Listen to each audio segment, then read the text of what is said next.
Seems to be poison there.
I cannot.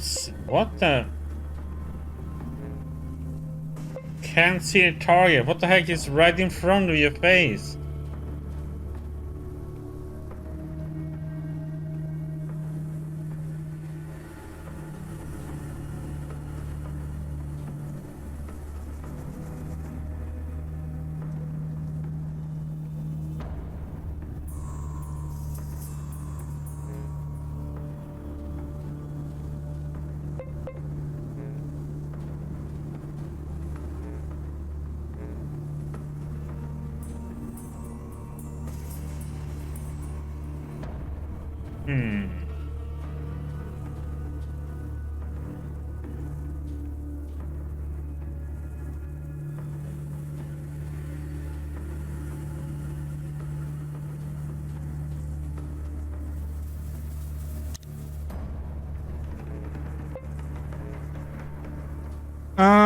Such bullshit.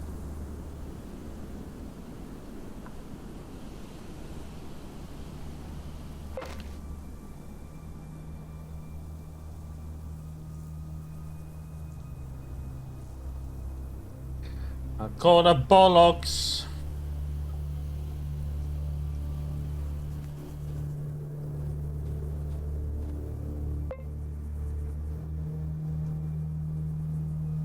Yeah, we can't get too close to that radiation.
Coffee! Yay!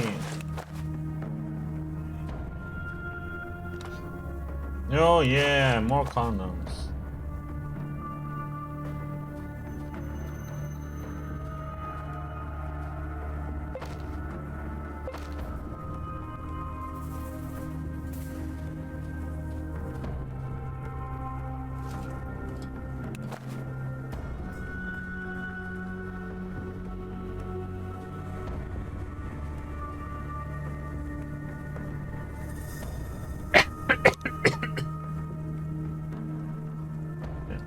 Can't repair that.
Okay, let's see if we can get in here. The mustard guardsman threateningly points the barrel of his assault rifle at you. If you intend to go for the main gate, otherwise to shoot you, no offense. Okay. But if I take offense then?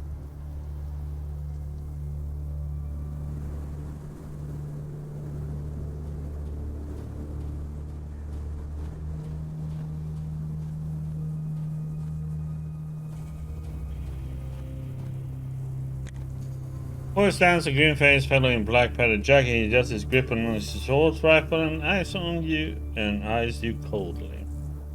What brings you to this neck of the woods?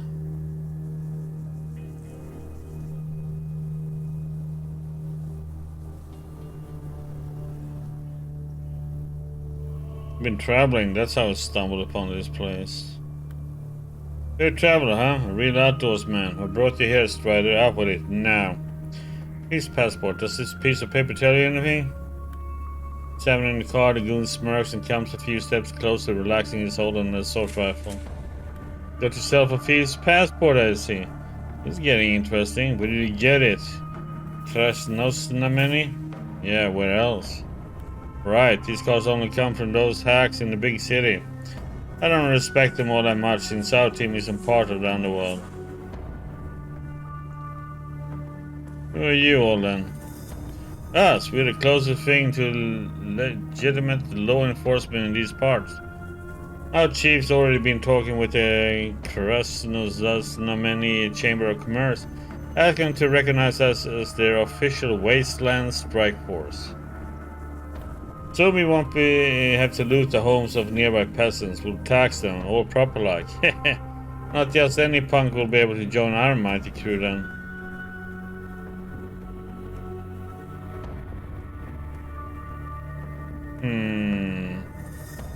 Nod enthusiastically. I sure do love the law.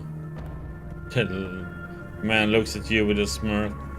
You got twitchy real fast, man. I was just kidding. We always need your type around. So how about that job? Go see Denisovich about it. His office in the little house behind me. Tell him Kosoi sent you and maybe he will give you some work. Thanks. Can I ask you something? Go ahead. How are things, my dude? She said. Huh. Well, I'm standing here keeping guard over the camp. Good, clean air in these parts both day and night. Got it. Can I ask something else? Go ahead. Tell me about yourself. Paul Kosoi and I worked with Dan. Started back before the war, just after I got out of juvie. Kind of a sad story if you think about it. Tell me about Dan. He's a savvy guy, not one of the highest ranking thieves, but he has a vision, a plan for all of us. Sure, ask something else. Tell me about this place. An old dilapidated factory. Hell, if I know what they used to make here. Not that it matters, since now it's our base of operations. Our small army rests here between missions to protect the local villagers from trouble.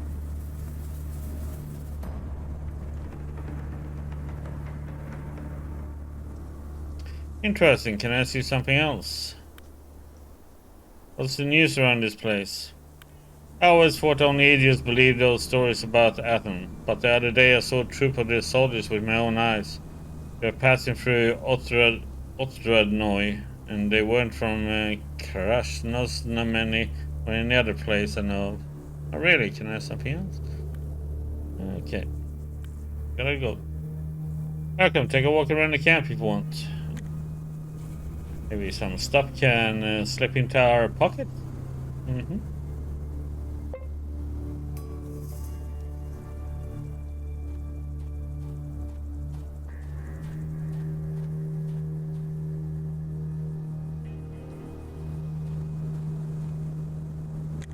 Boy is standing tall man in dusty suit with a leather holster on his head. Looks nothing like the other men at the abandoned factory. His posture is straight, his hair combed, and his eyes radiate intelligence. Seeing you, he tightens the knot on his tie and says in a calm, measured tone. Yes, I'm listening.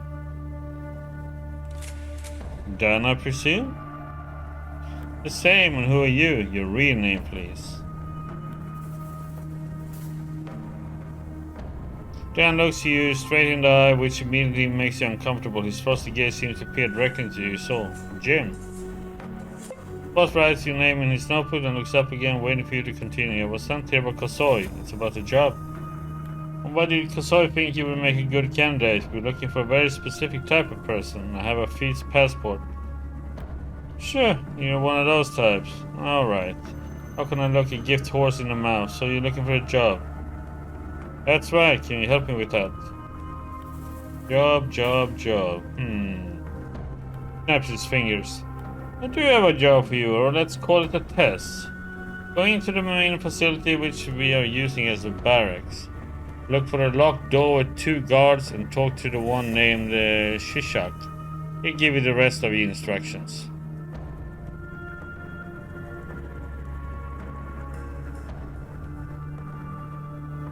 Nod silently. A man of few words, that's good. Return when you're done and we'll discuss your future. Nod and leave.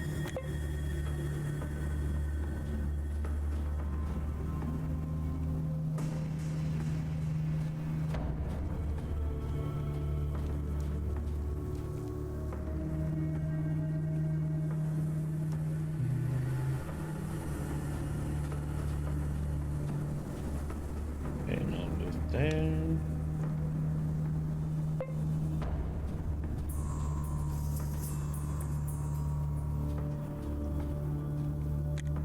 Before he stands an old man with a scruffy beard. He's gazing unhappily down at the wounded man lying in bed. The old man sighs from time to time as he looks over the yellowing bandages on his friend's chest and stomach. Greetings, sir. I cannot help but notice you in an awful mood. The man turns his sorrowful eyes in your direction. Hey, we're all friends here and all that shit. My pal Leonka got shanked recently and I'm watching over him. He's not delirious anymore. The fever broke, so it's time for us to chat. What did you want? Someone knife your pal over there? Yep, some freaks wandering the backwoods did this to him. Good thing is we got every one of them in the end. You see, care to answer more questions? Fine, maybe I'll tell you something interesting. Tell me some rumors. Seen many ruffians in my time, but those three brothers that wanted to join us a few months ago. Damn. They were complete savages. Even the youngest was a total nut job. Dan sent them on a test mission, but they never returned. By gum, I hope they won't. Let's hope not. What are you busy with? In my old age, field work is not easy. I mostly help out with advice, but once in a while I do something more action-oriented. Okay, tell me about this place. A factory, probably not the greatest place to rebuild civilization, but it suits our needs just fine. We cope. Good beats living in the wild, I guess. Can I have something else? How's life? We already talked about life. Right. Can I have something else? No, that's it.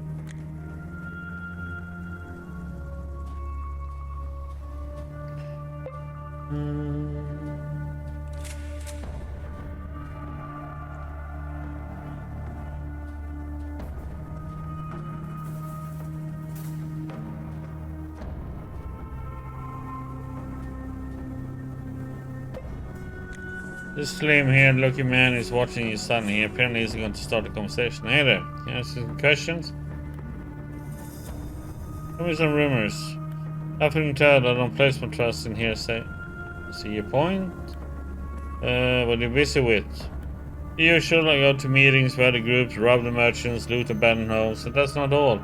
The offers just keep on coming. Quite a range of activities. Can I ask something else?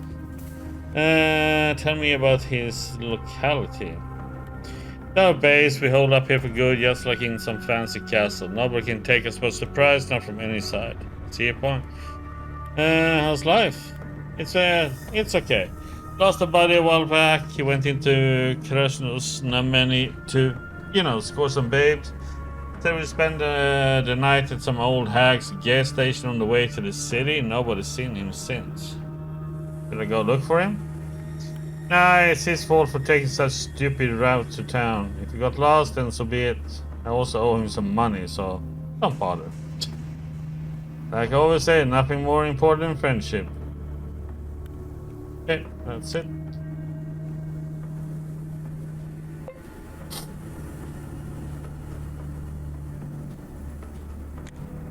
See an energetic man, he looks around 25, he's wearing a simple jacket, he smiles at you when you're moving closer.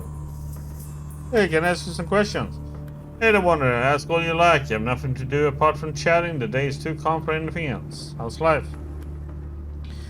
It's okay, I left the guys I was hanging out with before and thank God for that. With my new crew, I don't feel like the scum of the earth anymore. Here in the factory, we're all men of a higher purpose. Yep, that we are.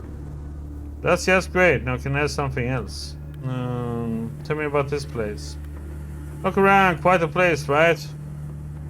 Well, all of this is ours, Me and the boys, we own it. Not bad, huh? Will last a lifetime. Some guys are resting, some are on patrol duty. Now that's what I call living. Let's see, another question. What are you busy with? What do you think I'm doing? I'm just chilling, thinking about stuff. All that while watching the perimeter so that nobody gets in without an invitation or a bullet hole in the face. My day off, but still I stay vigilant. Yep. Why did you get a day off? All of my days are days off. Students live between exams. We live life between raids. Every day is a holiday when you don't have to mess anyone up. Haha. Okay, tell me some rumors then. Ah, fellow connoisseur of gossip. Respect, my man. Never heard of the Shaking Forest? A place in the wastes. Never been there myself, but people say it looks like an ordinary little grove. Nothing special about it, but some days trees that grow there start shaking without any wind. Once told this story to a scientist, and he said earthquakes only happen where the some plates collide or something like that. I grew up near the railroad tracks, and I can tell you, you don't need no tectonic plates to make the ground shake. All you need is a heavy train to pass nearby. There must be an underground train system under that grove, trains made for the surviving members of the Politburo, or something even scarier. Okay, that's it.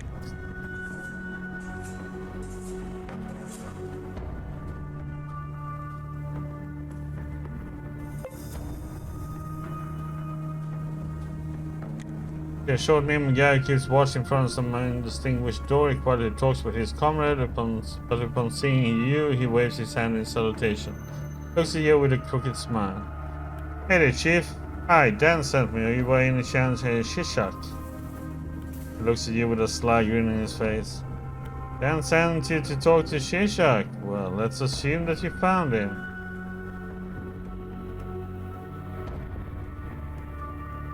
He told me to speak with Shishak about a test assignment. Very interesting. It would be even more interesting to Shishak if you would tell him that. Or maybe you just did. I don't know.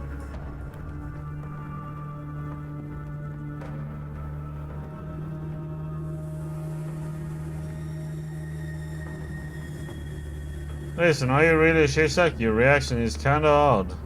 Man looks at you quizzically. Let's assume that I'm really Shishak. The key word is assume.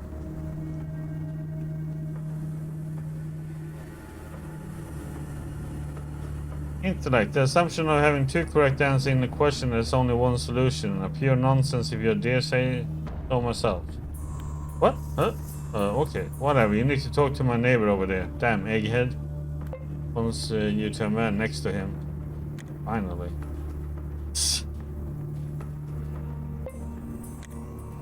Before you stands a broad, bald-shouldered man with cold, cruel eyes. He's quietly discussing something with his comrade. As you approach, he looks at you from under the dark brows. There's an unpleasant smile pasted on his face, as if he's planning something against you. Hi, Dan sent me. Are you by any chance Shishak? Maybe yes, maybe no. What did Dan say to you? Dan just told me to speak with Shishak. The man spits and fixes you with a cold stare. At least he takes out a bunch of keys and begins to reluctantly sort through them. Well, here I am, son. Shishak himself. Don't faint from all the excitement. Wait patiently. Shishak starts whistling to himself. He goes through the keys again from the start, happy to make as much time as he needs, and maybe a little more. You need to unlock this door, son, and as you can see, there's a barrel's worth of keys on this ring. Most of them don't even open anything in the camp. They were just kicking around when I found it. I never got around to sorting out the useful from the useless. Hope you understand.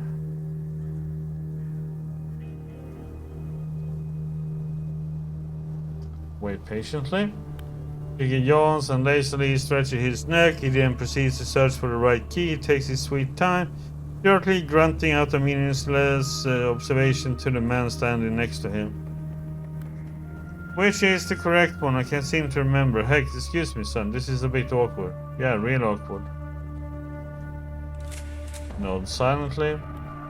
It seems as though Shishak forgot about the key, you, and everything else in this world. He slowly and deliberately runs his fingers around the key ring, and occasionally gives you a nasty stare. Finally, he moves on a remarkable brass key from the ring. Oh, here it is. Well, you can see how quick I am. No need for nagging, boy. Finally. Well, we didn't do any nagging.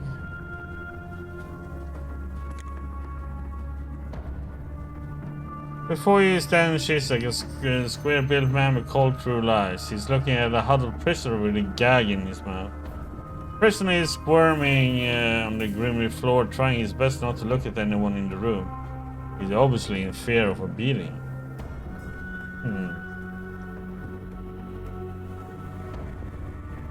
Okay.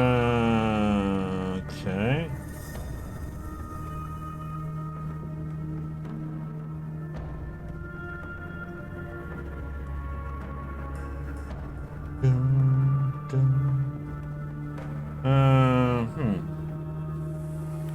Okay, here, kid. We keep our guest in this room. He squats in front of the prisoner, who instinctively recoils and shrinks down on himself even further. Fishak then starts clapping his hands near the man's head in a constant rhythm. The prisoner winces with every clap. He was a little tense. His silence made no sense. I saw the little piece of crap and put him in a body bag. Ha! Why are you so antsy? Stop shivering and look at me in the eyes, you stupid fuck. Blinking uncontrollably, the prisoner raising his watery eyes to Shishak. The bandit clicks his tongue and clenches his large fist in the prisoner's face. The man flinches back, but Shishak only grins and dusts off his pants. He looks at you and spreads his hands. He's a nervous fellow, and a quiet type, maybe because of the gag.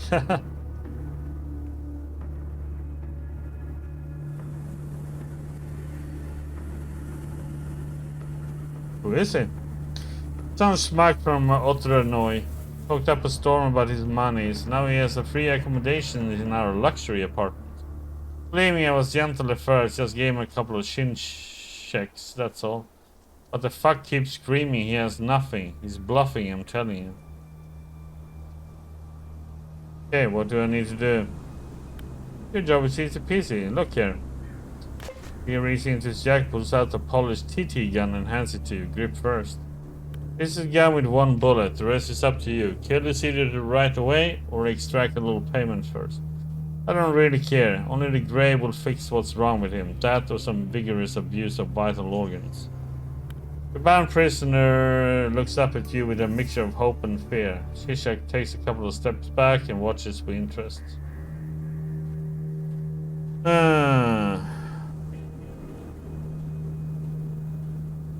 Pistol whip the prisoner. You wind up and strike the bound prisoner with a pistol grip. The man instinctively pulls his head as far as he can into his shoulders. Shishak grins and winks at his companion. Look at this guy. Heh! That's a man who enjoys his work.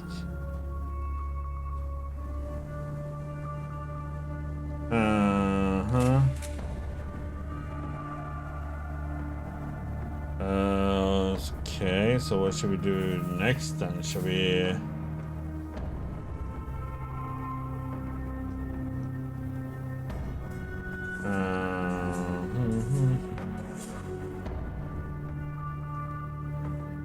Aim at the prisoner. You aim the gun at the prisoner. The bound man begins to coil a whimper and slowly crawls away from you.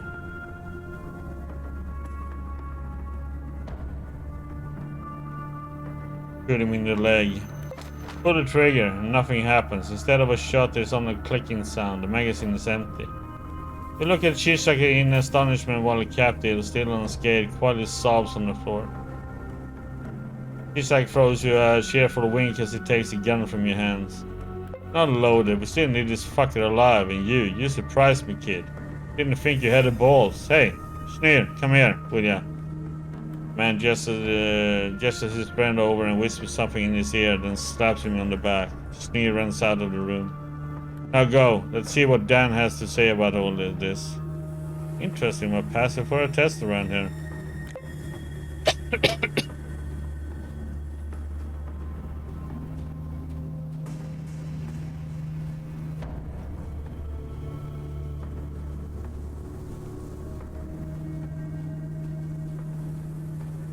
Okay.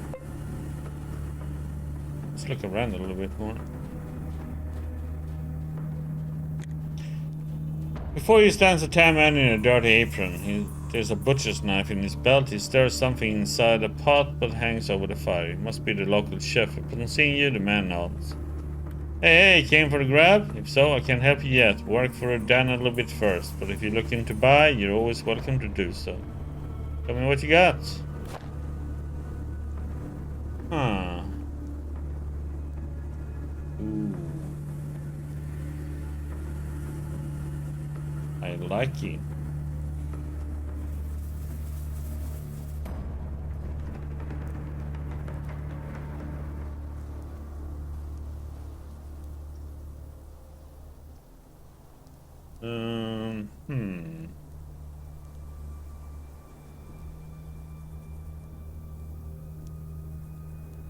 Oh, that's what we need, by the way.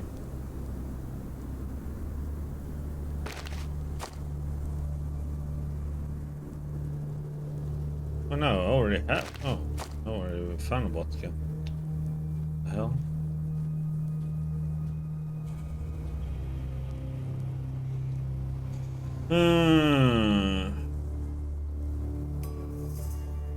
How much is that? X 109.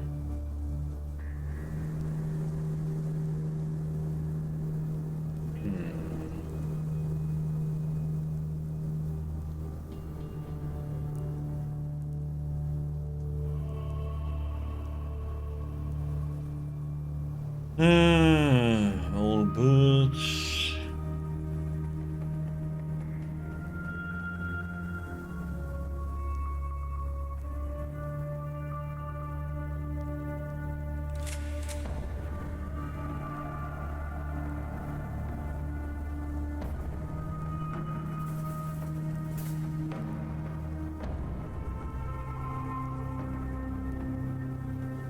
Do we need this one?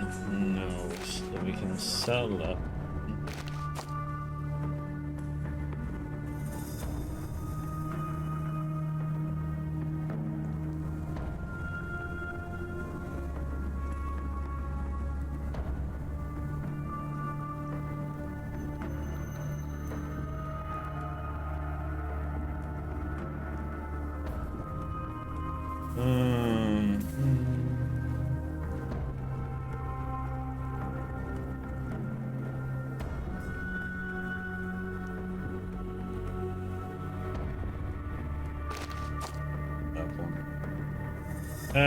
Let's see. So.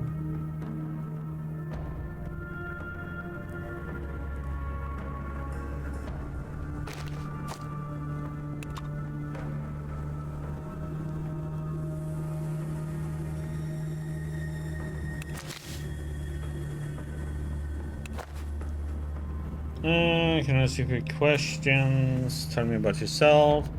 My name, I'm Butin, Petr Butin. I'm from Kazan originally, but look where fate brought me. Left my birthplace because life was getting too dangerous, and then I joined the gang. Glad to have a place somewhere in the world.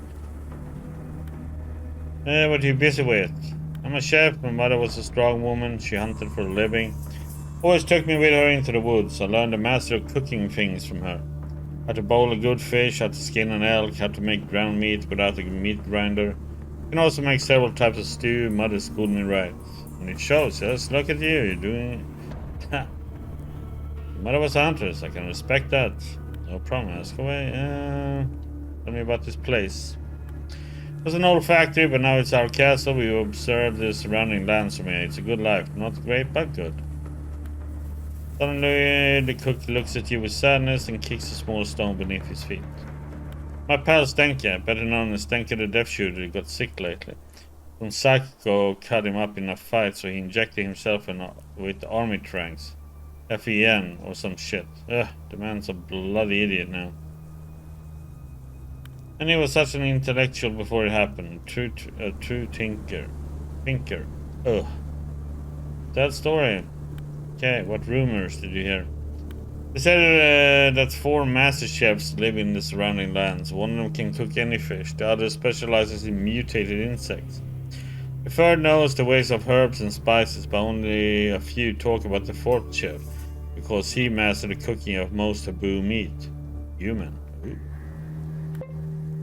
Intellect. You wonder how mythical thinking has evolved in modern society. This man probably heard stories of some hardcore survivalists, but his brain took this information and created this elaborate legend about master chefs.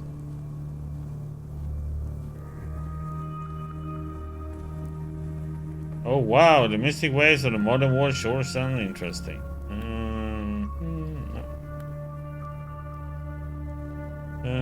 Let's see.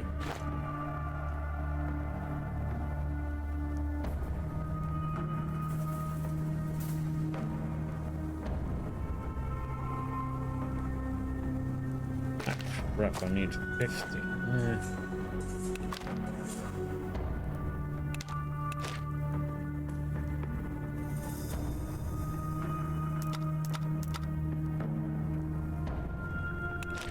Okay, we got some more melee.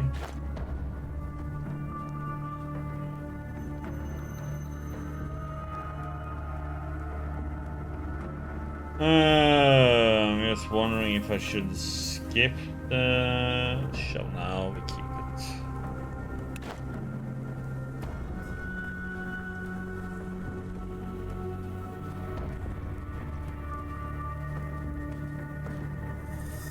See a half-naked Finn man with an empty stare looks at you without blinking. His body is covered with different intricate tattoos, probably of prison origin.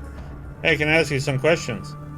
Then reply, the man first loudly sniffs and spits to the side. He nods only after that. What are you busy with? The man touches his face, seems like he forgot his body shape since he looks surprised afterwards. Yeah, you're thinking of some junkie?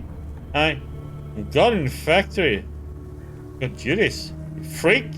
I would duties walk around, you know, and wait, what am I even doing? Oh right, guarding the base? Can't you see? Tell me about this place. Man looks around and blinks. He then turns to you and says, "But what? What do you want from me? Quit messing with me, man. I'm on the base, you know, the base which is in the old factory." Ah, what a scene. Can I have something else? How's life, pal?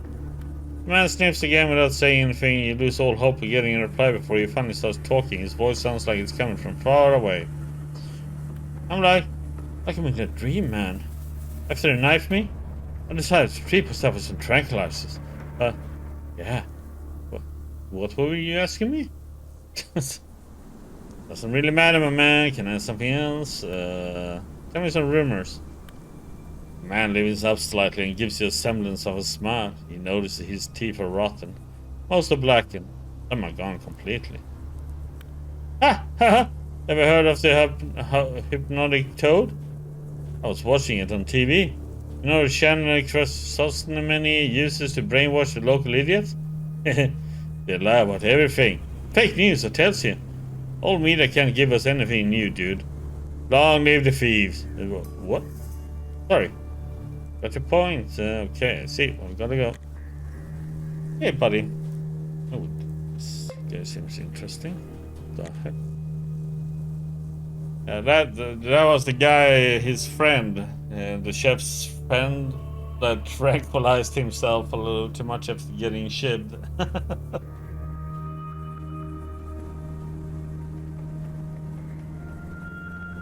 What the hell is this guy then with a pentagram in his forehead?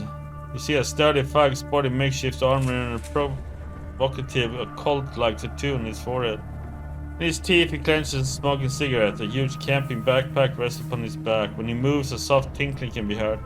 If his pack is full of small metal objects, he starts talking to you first. True. Hey, hello my brother in Satan. Admiring my armor, are we? I totally understand. I'm very proud of it. Made it myself, I did. Man beats himself in the chest. His makeshift armor emits a muffled brassy sound. Yeah, good armor, you say. So you say you made it yourself? Personally, with these very hands. Okay.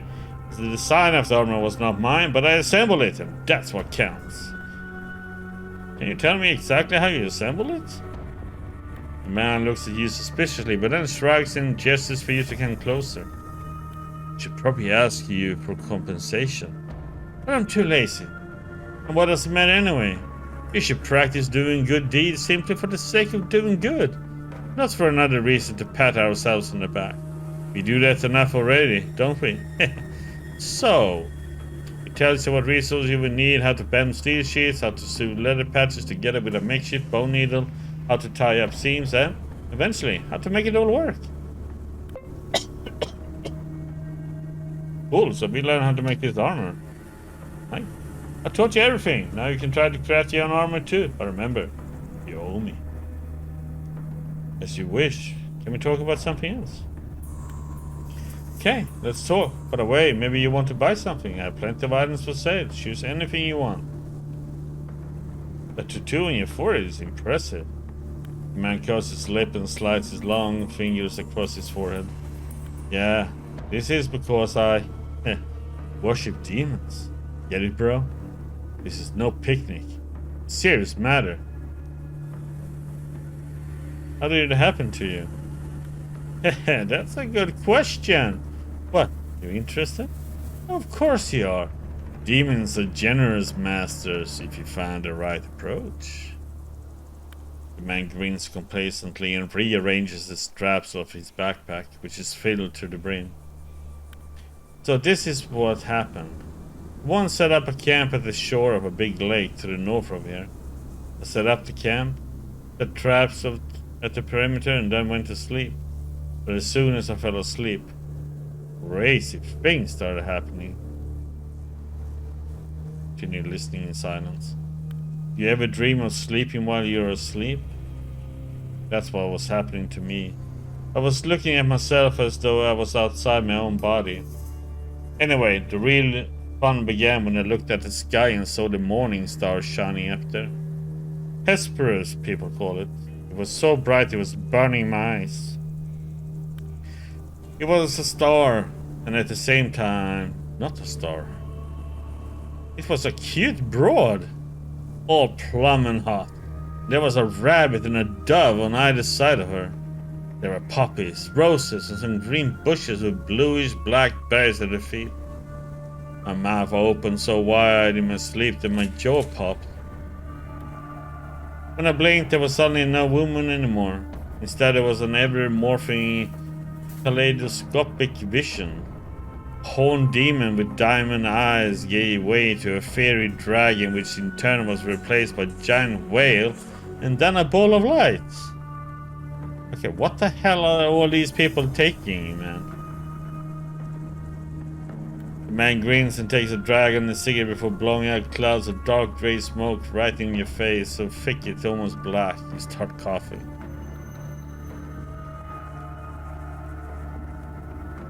So what did all this brouhaha lead to? The sly smile the man sends another puff of thick black smoke in your direction. You wave it off. We're coming to the crucial moment. I heard a voice in my head. It sounded like 1,000 voices in one. I am Lucifer, the morning star. The very sound made me shudder. Not in a bad way, you know? Like when you're hungover. But as if space in all its entirety was trying to enter me. Continued listening in silence. So while I was squirming, great Lucifer told me, why are they saying Lucifer or Lucifer? Told me that the end of the world that had come after the war was just the tip of the iceberg. Great catalysm await our planet that will raise everything.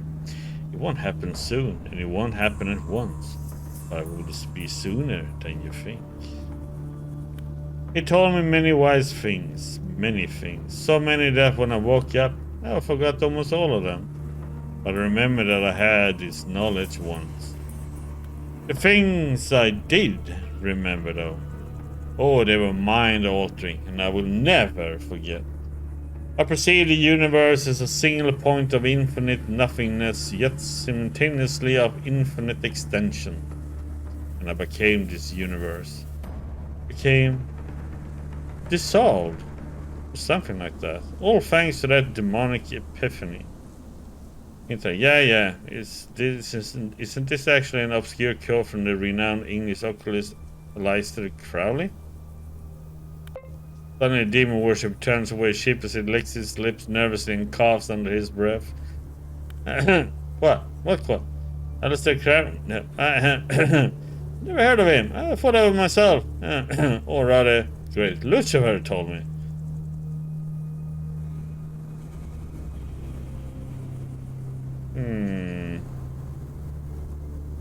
This story is worthy of the magic flute. Think what you want. I've told you what happened, or at least how I understand it. It's only anybody capable of comprehending the way his mind works, and no two minds are alike. As Horace or some other old dead fool said.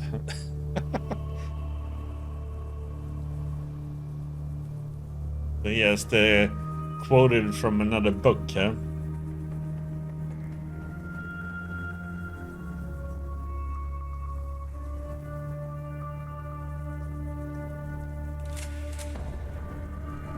Anything is possible in this world, perhaps you're telling the truth. It's up to you to think or draw conclusions, and not some mother bird to chew the food of knowledge and put it in your mouth. Yeah, let's change the subject. Ask a couple of questions. How are things going?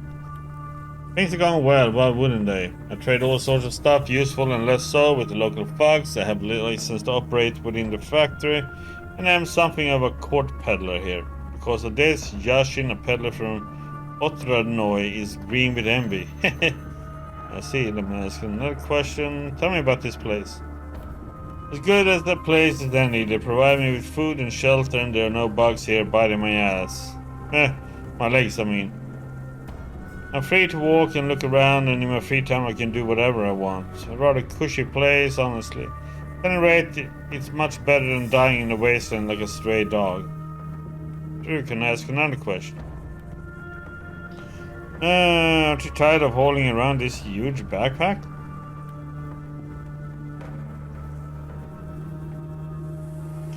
The burden of your own choice is not felt. This is my collection. Look closer. Matt sits down and starts extricating various steel trifles, knives, and cartridges from his backpack. But leave it unattended and nick everything in no time. Less than no time, actually. Better keep your eyes open with these folks. Thugs, a lot of them. Heck, they will mug their own mother for coins under their couch cushions. Look, whatever you are selling, sell it to me. I give a better price. Another question. Tell me something interesting, please. Man looks you up with a crooked smile. You might even plenty of interesting stories to tell, but you've clearly failed to make an impression on him. Interesting. I could tell you, but you must know everything already if you ever found your way here. Yes. Okay.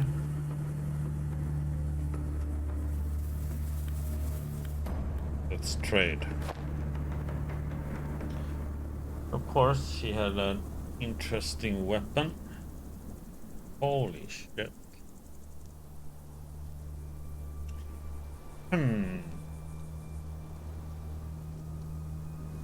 An interesting weapon.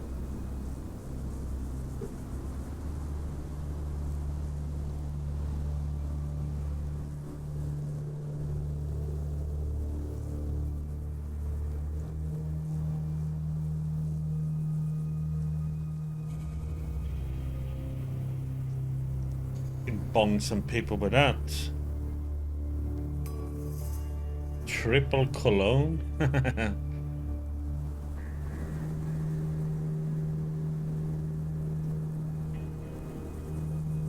Yeah, for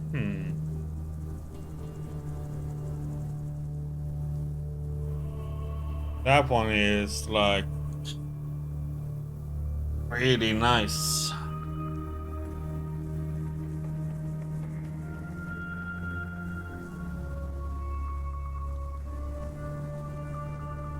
It's only 94 rubles too.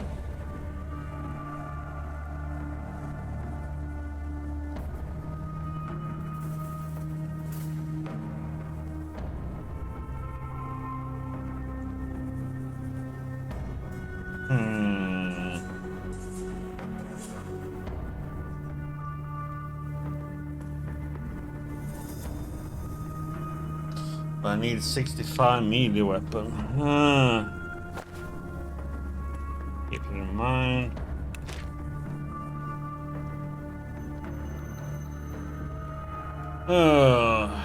Okay, so I can, well, that's some points. I mean, we could get that.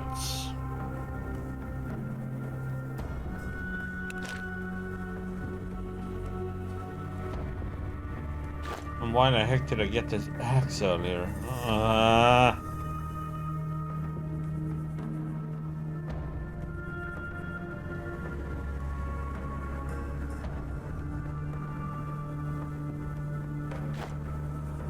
Where did it go now?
Hmm.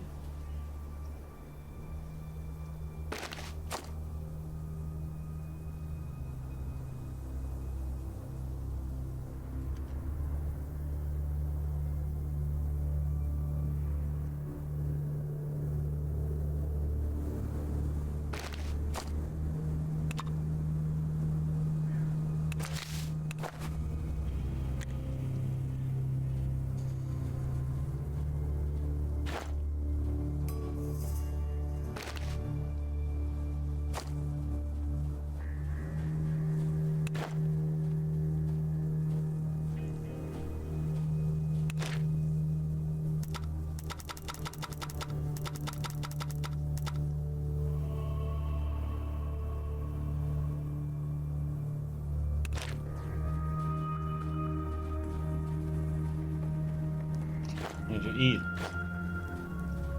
I'm gonna go and talk to him and see if we can. I can get some food from that chef. Okay. It's ready. I've done the tests. I want to talk about the captive. Oh no. Dan Oz extricates a notebook from an inner pocket and consults his mysterious notes. After returning it to the depths of his jacket, he says, "We both know that already. You're a curious case." Why is that? You didn't strike me as a man who could kill a person without thinking twice. I'm interested in what was driving you. Go on, tell me.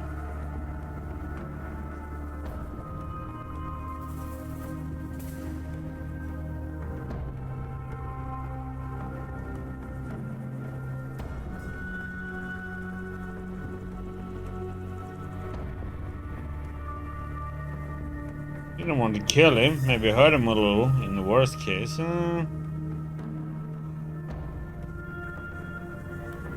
That was your plan. It's humane in its own way. You don't want to kill, but if the need arises, you have no scruples about shooting someone. The way of thinking is clear, but the question then arises, how can I use you?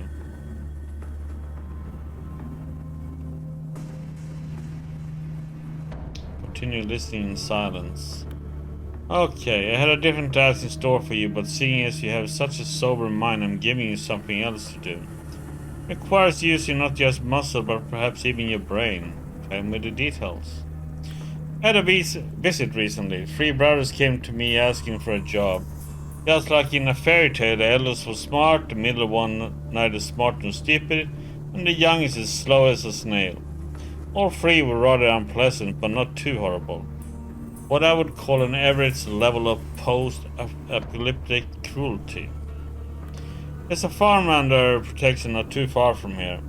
Its residents got a little too carefree, so I sent those 3 stooges to collect the tribute they owed. But a lot of time has passed since I last heard from them. I needed to find out what happened. Understood. Where should I start? Visit the farm they were heading for. Ask the farmers what they know and whether they have seen the brothers at all. Give me a map, I'll show you where it is. You hand the map to Dan and he pierces a tiny hole where the farm is located. Then he returns it to you abruptly. This is the place. You got your task right. Now go. Let's talk about the captive. What do you want to discuss? Who he is? What's he doing here? Or did you want to bail him out? Who is he? A tech specialist from Otternoy. He's an alcoholic, loser, cow, liar, and a phenomenally talented handyman. All in all, a well-rounded individual.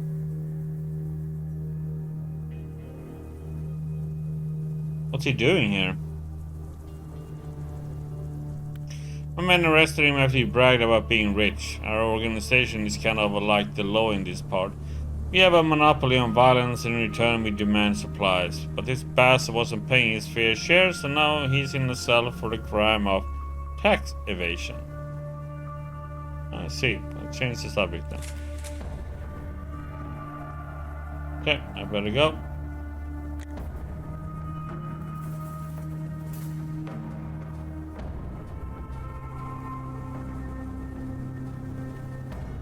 Okay, oh no, let's see, can we eat now or...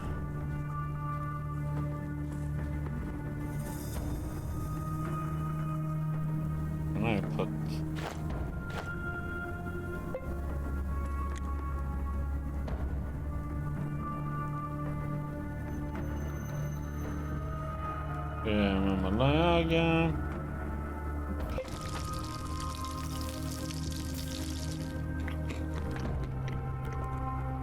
Make one more. Okay. We are good.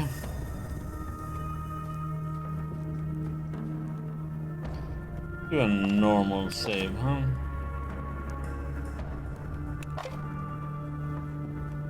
One done.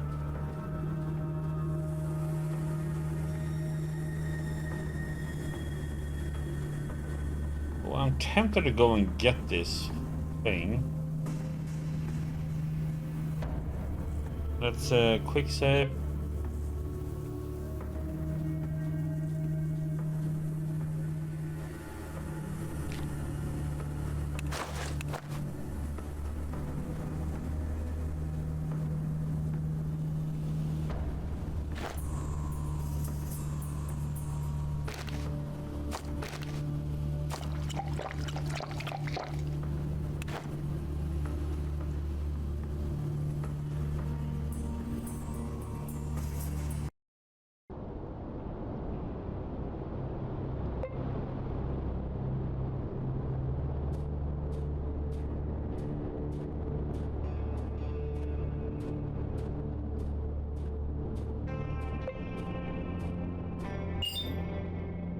Sure, meet the caravanners.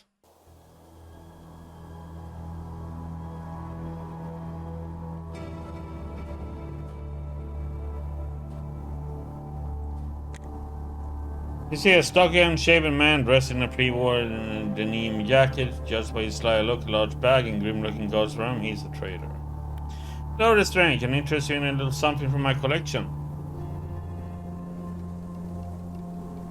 Trader looks you over with a practiced eye, as though estimating how much money you're carrying and what, if anything, you can afford. Hey there, man, show me what you have in stock. I would like to take a look.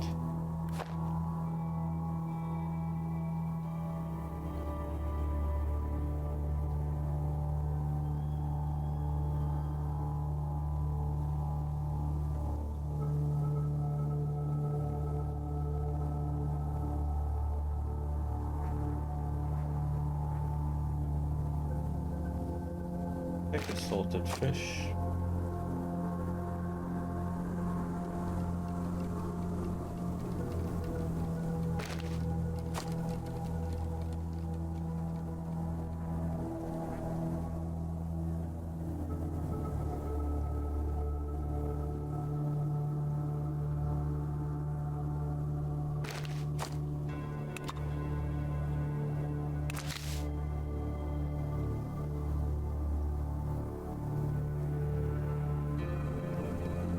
Proper pistol.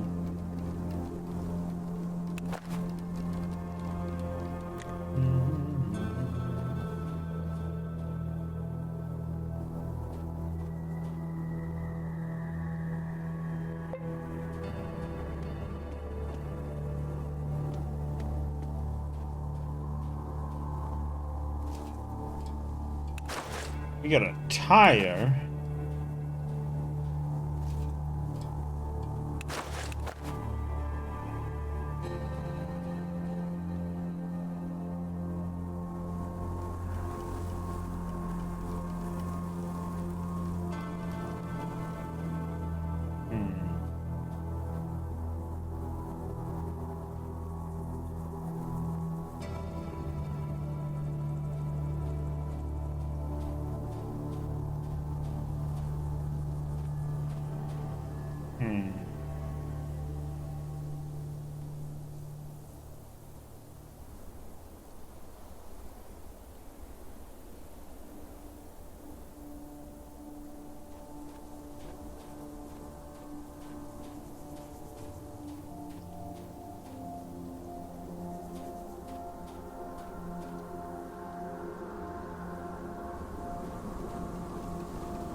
talk your way out.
Ow!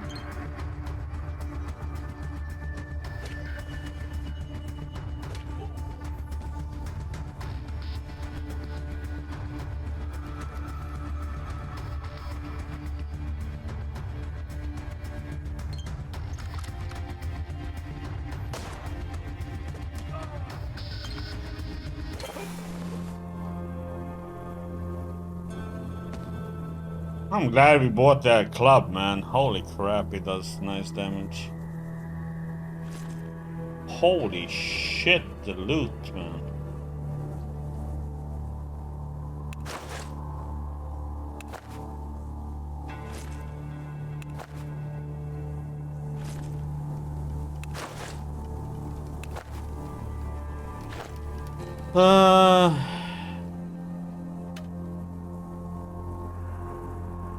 Oh, we got stuff to sell off, that's for sure.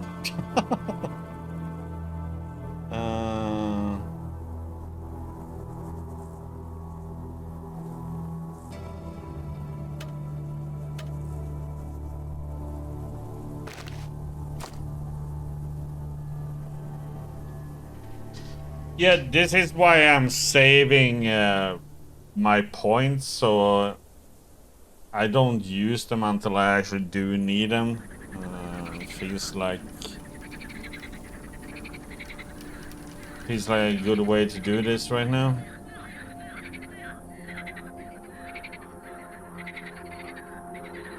Well, for now at least. Don't know if it will turn out to be good in the end, but...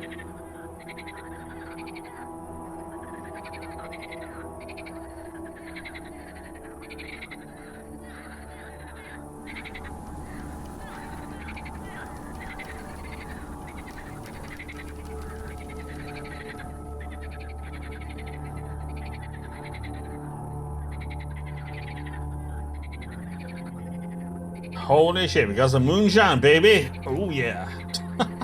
Addiction. Alcoholism.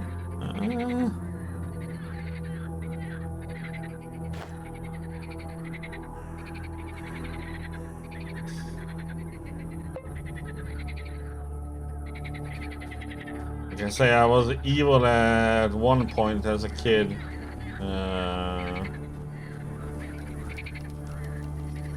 That was when my dad and mom was divorced already. I went to visit my dad with his new wife and their son. Him and I, we went out and impaled frogs. I was an evil kid.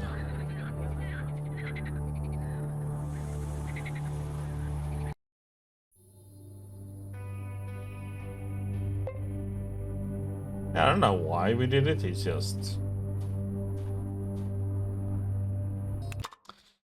we were just evil. Okay, I need to go and see the doctor.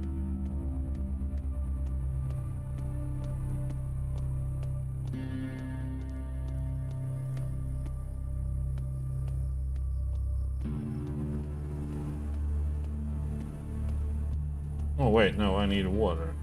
Oh yeah, I need to see the doctor too, but I need water.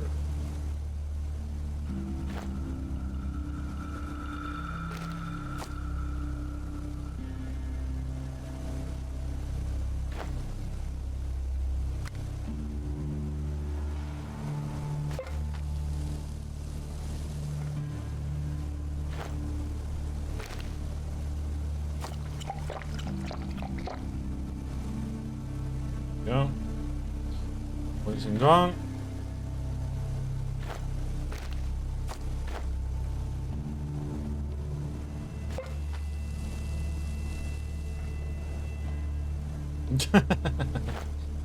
Yeah, but unfortunately when you're a kid you do some stupid things sometimes.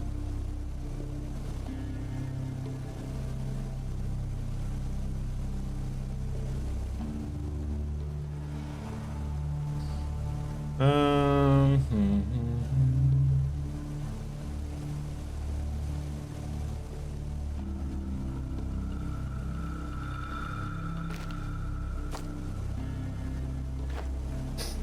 Yeah, exactly. And consequences of what you actually doing, you know, it actually has. Yes, heal. I need your help, doctor.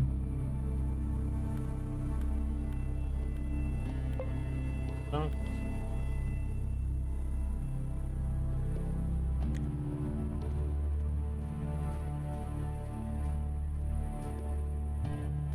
How much is are we weighing? Oh yeah. See, what can we craft? Maybe we can craft some stuff and sell it off. Let's see, Thorny armor. Oh crap! I need to buy.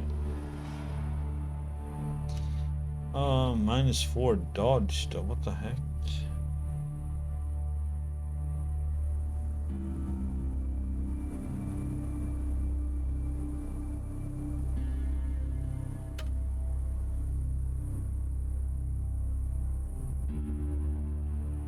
Well, that one is even worse. Savage shield. Yeah. Still don't have any rope, do I? Still haven't found any. Weird.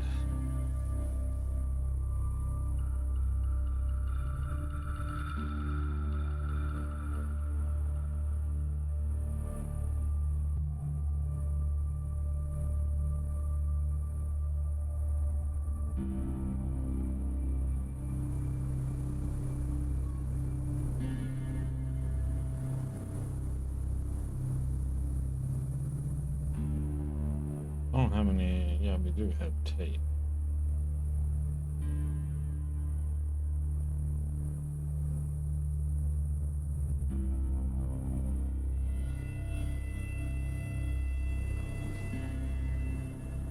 Just make a bag. Why not?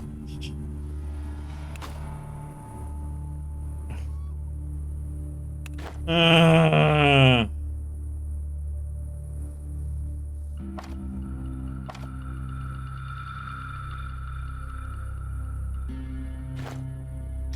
I forgot I need to.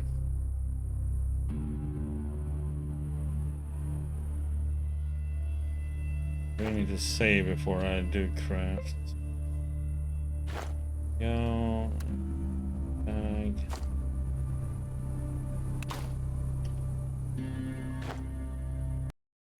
Ah!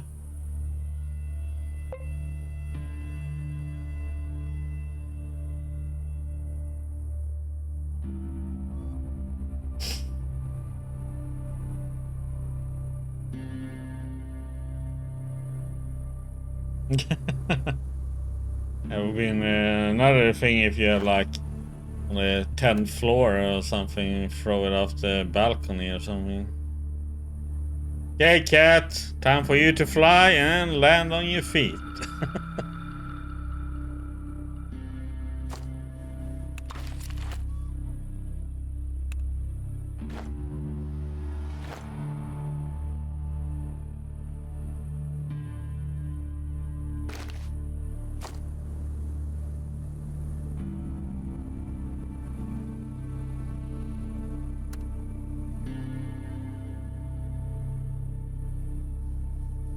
Oh, that one would be nice. Can we make it? Yeah, we can.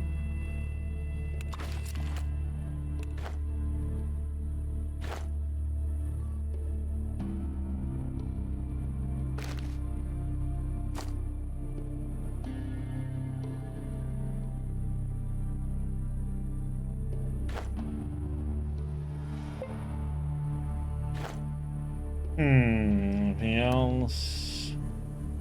Guess I don't know about the minus dodge, but I guess I'm missing that I should have bought that from that vendor.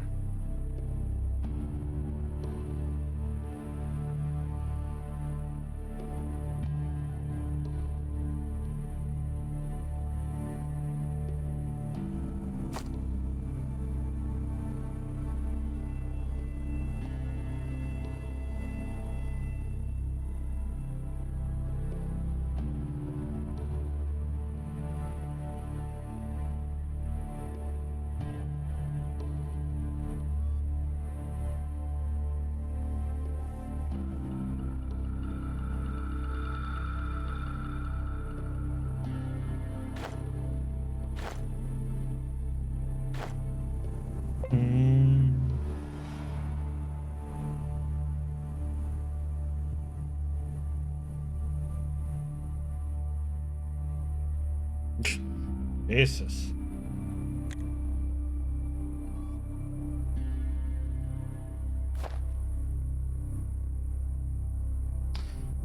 Oh, let's see. We don't.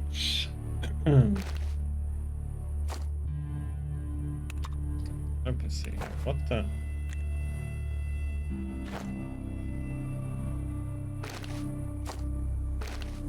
Okay. Guess I had to make sure that one wasn't popping up there. Don't need that.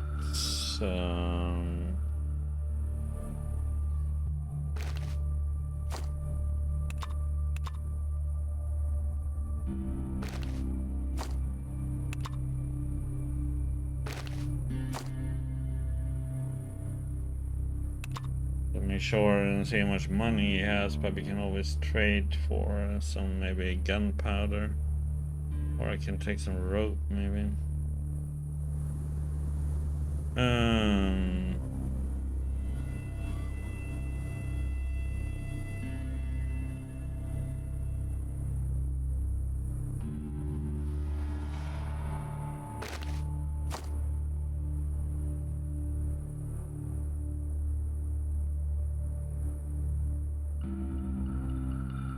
What the heck is the difference between these two?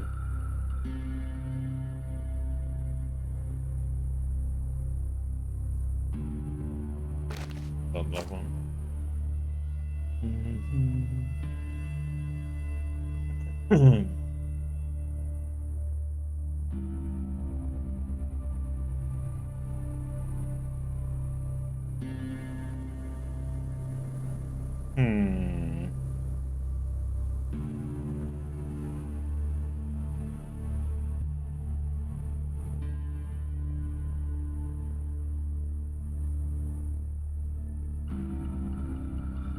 Wonder if this is gonna be for some crafting or not.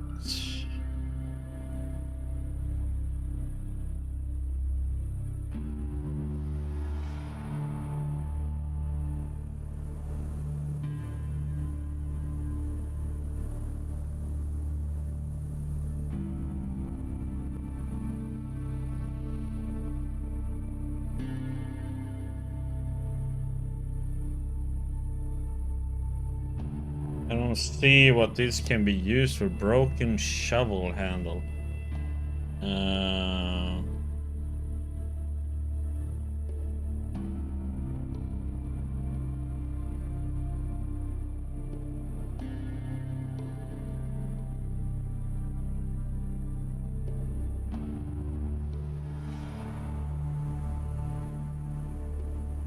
If it can be used for anything or just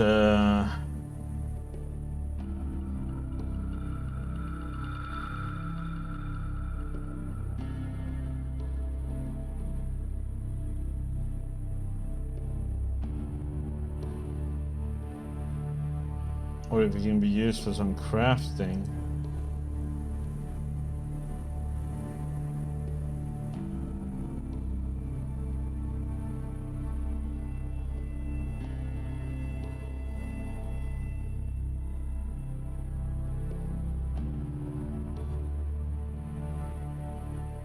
Keep them for now, I guess.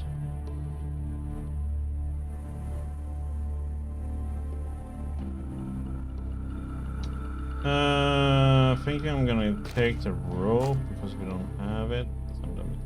There. Trade.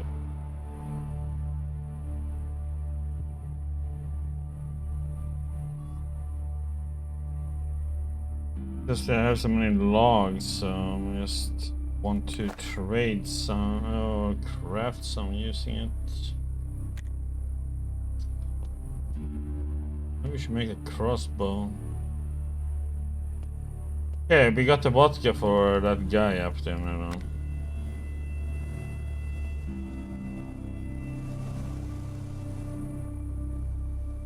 For the fisher guy. So now we can learn to get bait stuff from these little creatures.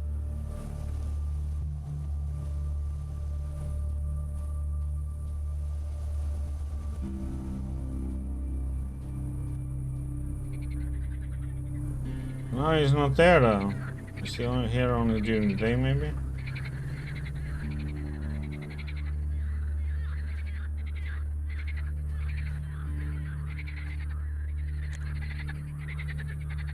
Boy lies a makeshift fishing pole. It floats slowly, bobs on the surface on a small pond. If only you knew what types of bait.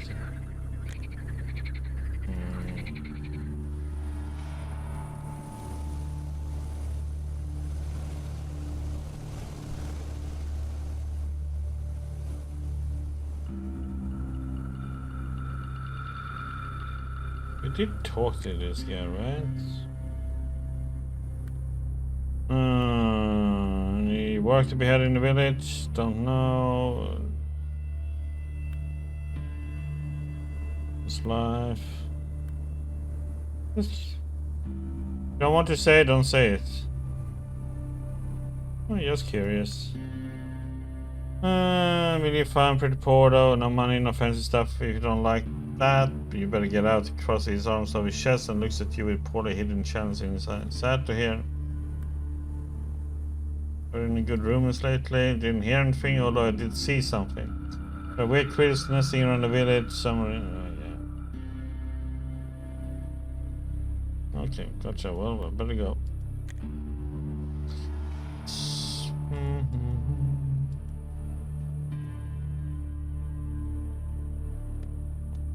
I wonder who it is that goes to fish.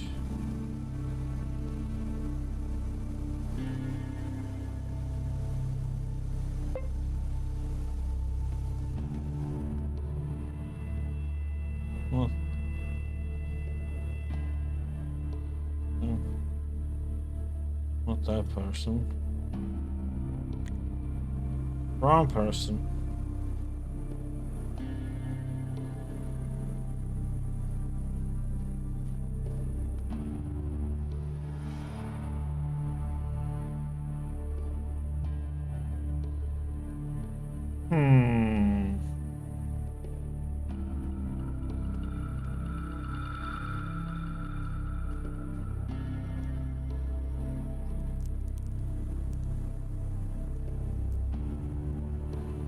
So, I'm kinda curious about making, let's see, what was it?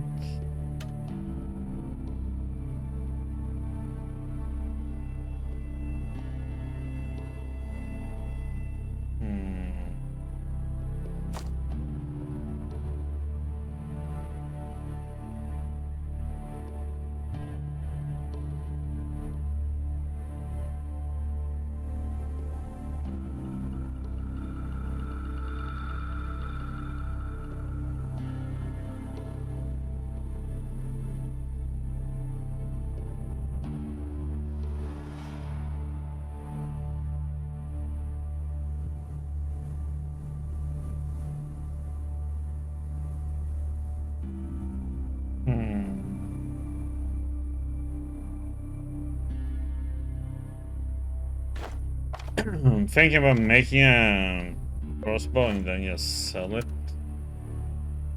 Wonder if it's worth it, then let's see.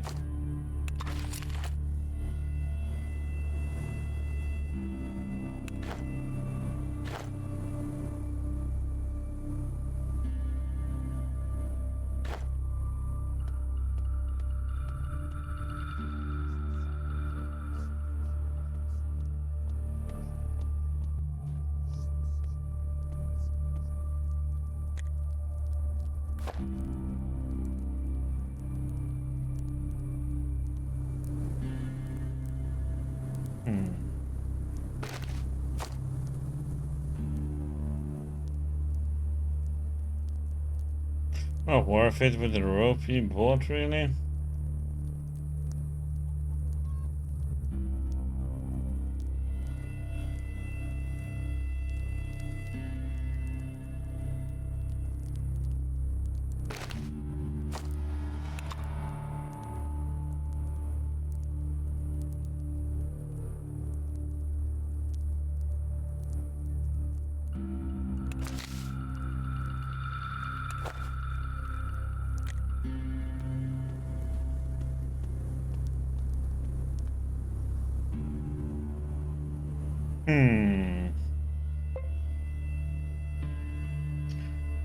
Let's see.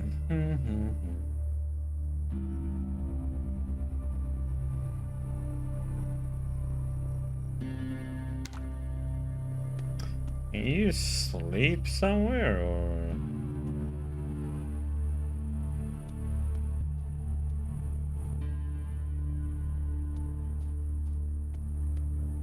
Let's see if you go to this house over here.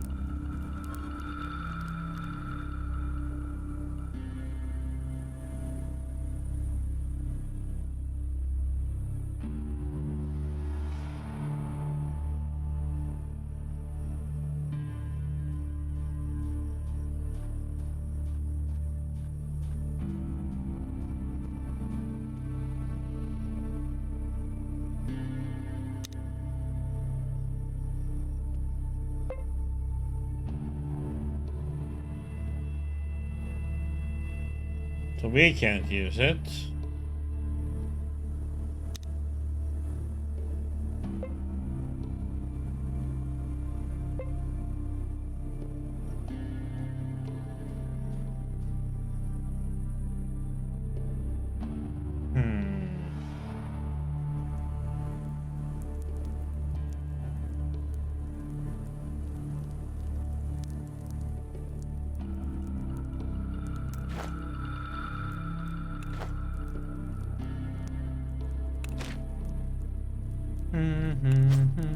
Oh.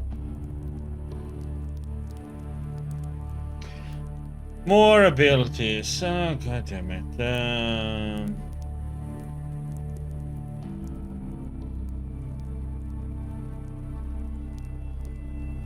Swindler.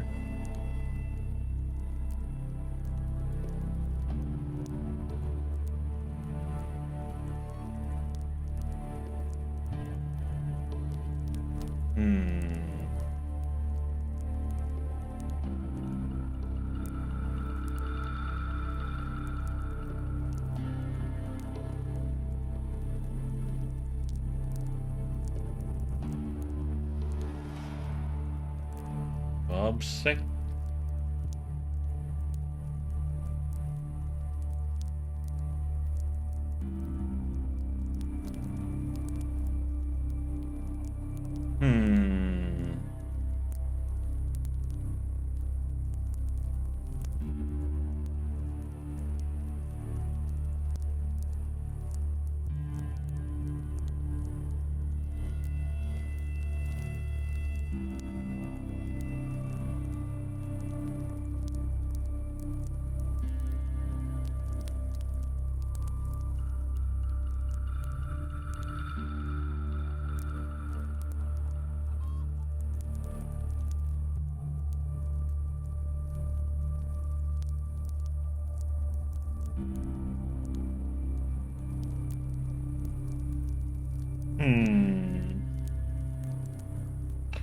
Yes, this one should be good for us, though.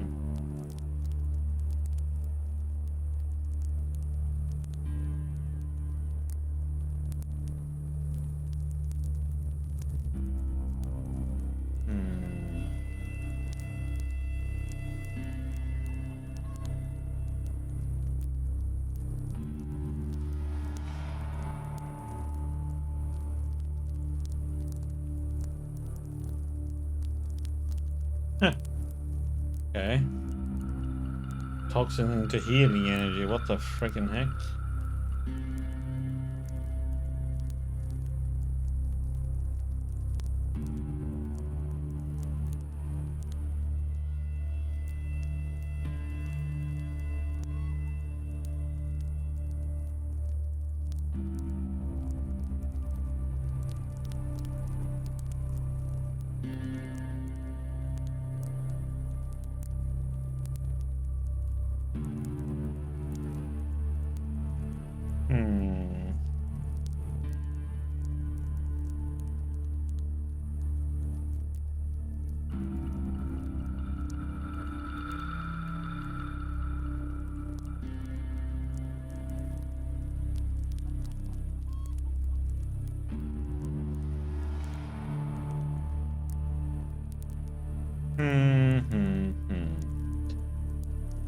Lubricator.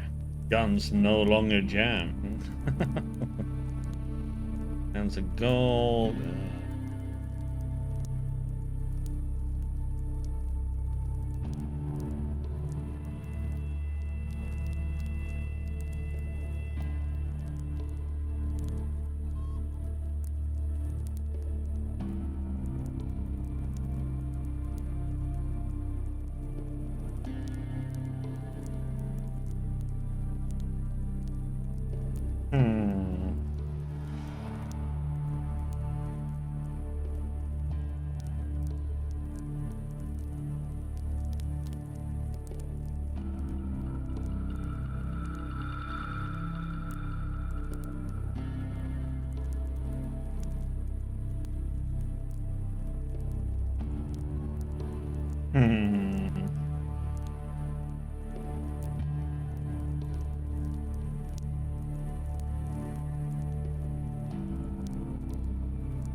So what should we get here, really?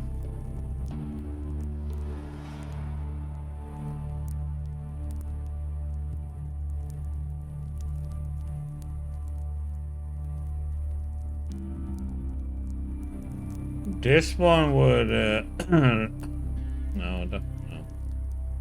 Poison ivy seems kind of interesting, but I don't know how much poison is gonna be later on, so. Let's go with melee weapons.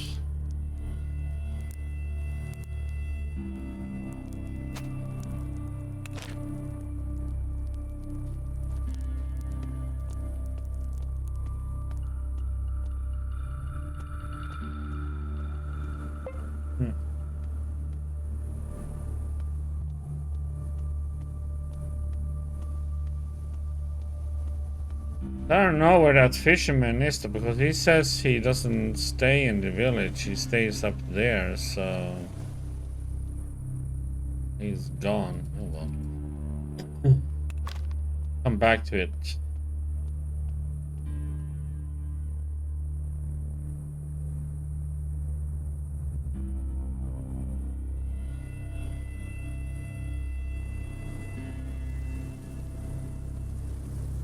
Let's see where we should go.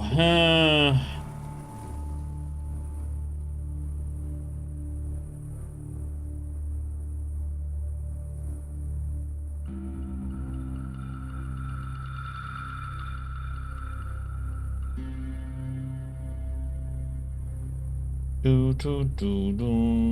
guess we're gonna go.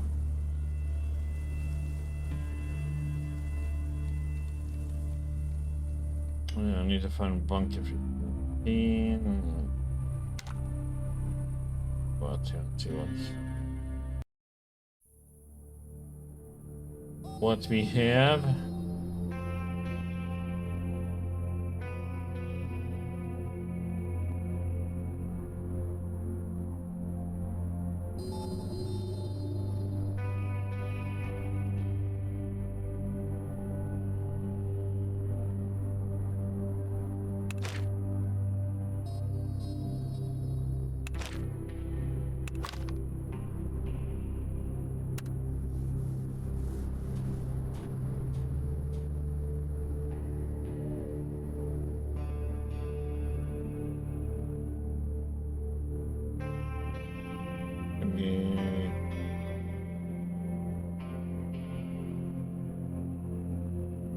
Go there, so we have that done, and then we do the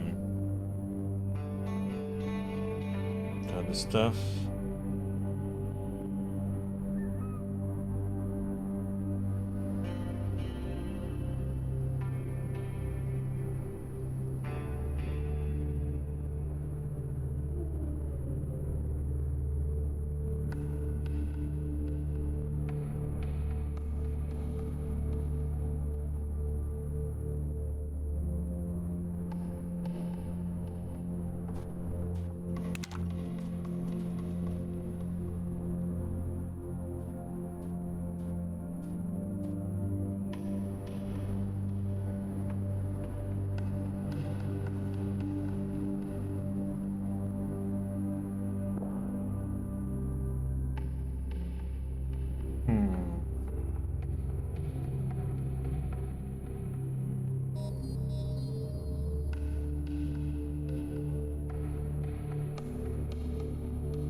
This feels like I should go.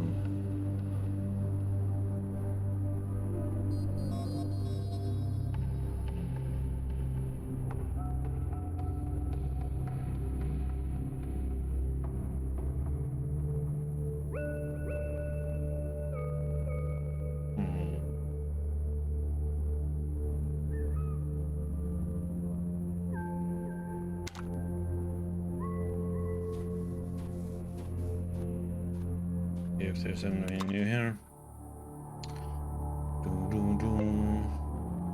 Hard to see where we're gonna go. Okay. There.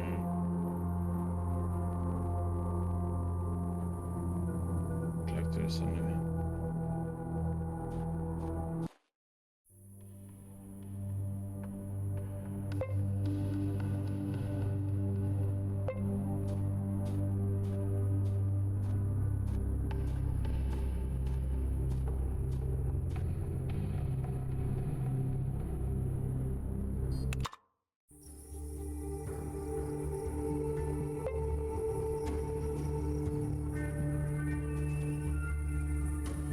Mushroom.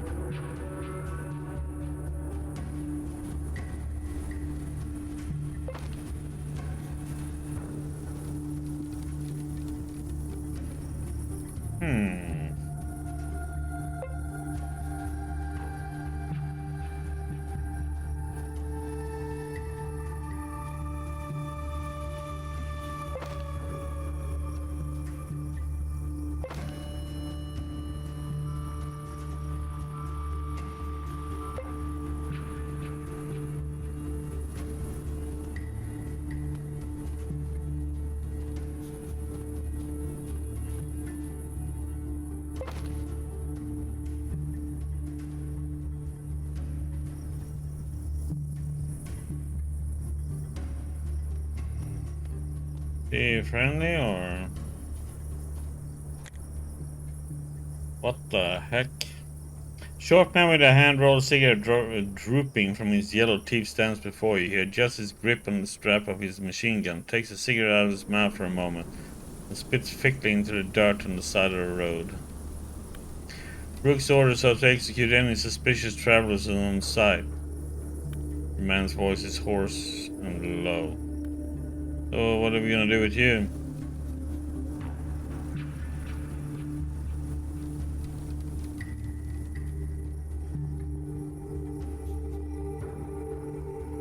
You're not doing your job very well. I already see most of your outposts.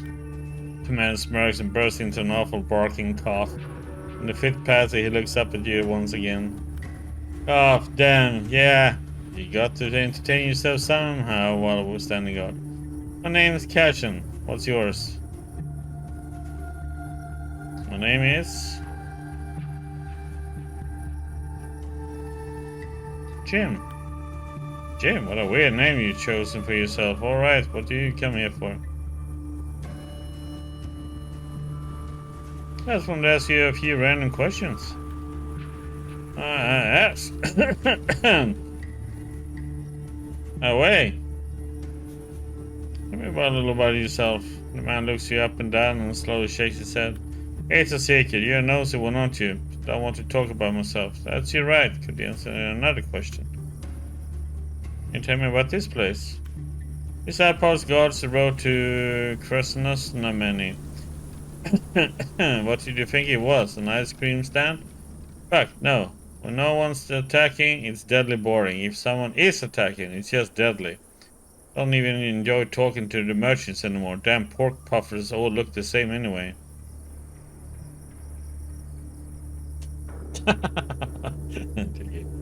Right, could you answer another question for me? Who's in charge here? Rook. He's staying in that little house, probably sulking as usual. The man is way too gloomy. But at least he's trustworthy. There aren't many like him left in this world.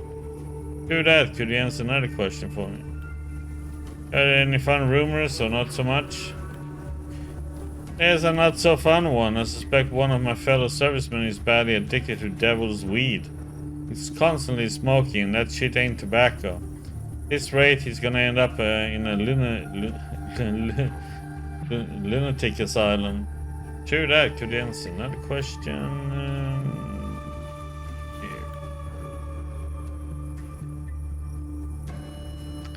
Okay, I'm gonna, if I say this one, I'm not an expert or anything, but a cough like that tells me you should maybe quit smoking, and then he should say,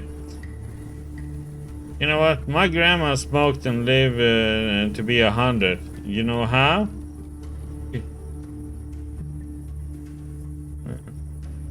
Mind her own fucking business. That joke is...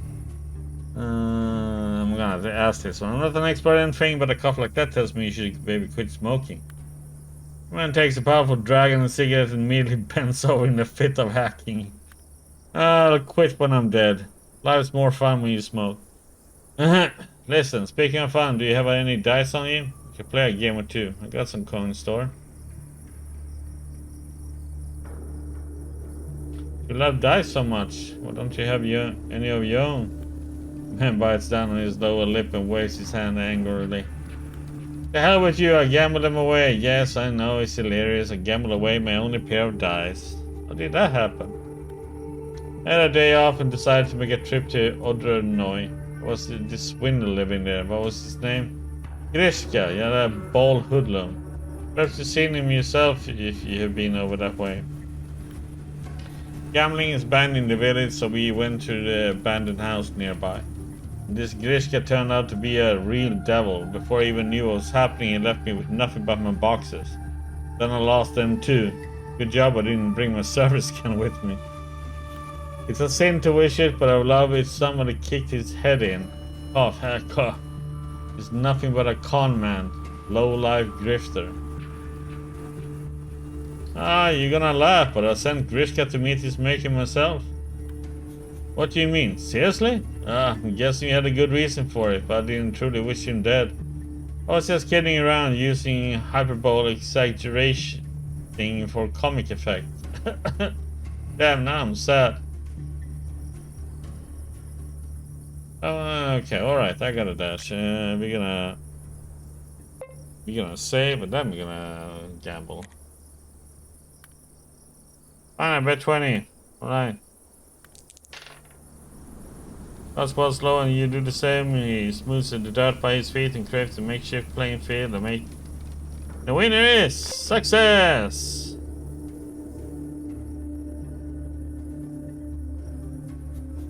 I won 10 fates. I see you. Yeah. Hey, CJ.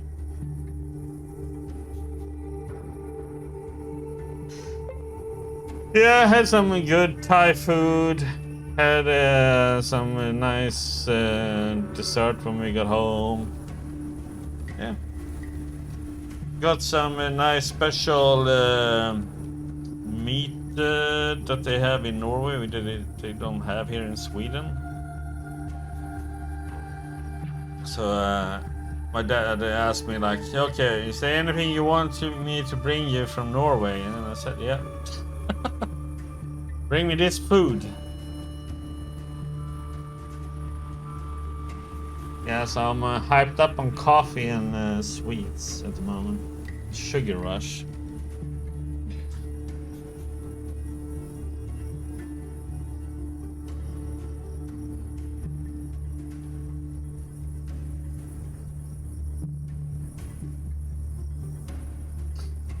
Hey, that one done. Oh, who's this done? A woman in an armored coat is standing before her, clutching a Simonov semi-automatic carbine that's been modified into a sniper rifle. She raises an eyebrow and gives you a casual nod. Hello, are you traveling? Yes, I was passing by your fortress. What is mine? I'm just living here temporarily. What brings you out this way? The woman is plainly interested in conversation, probably in order to briefly escape the mundanity of life, perhaps to forget about some serious problem. I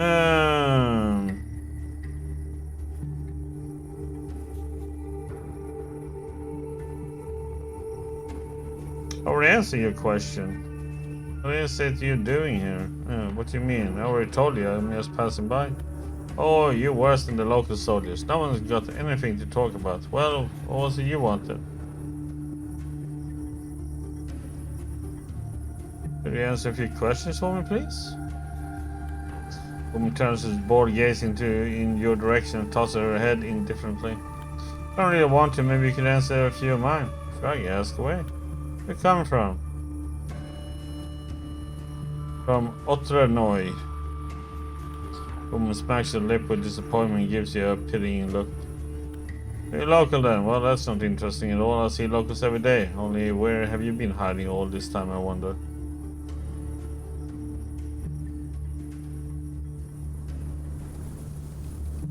You asked me where I was traveling from and I told you I'm not really local. I'm actually from lands far away. Right, you want to answer your questions, but you're not giving anything up yourself. Well then, anything interesting going on in your faraway lands? Any good stories?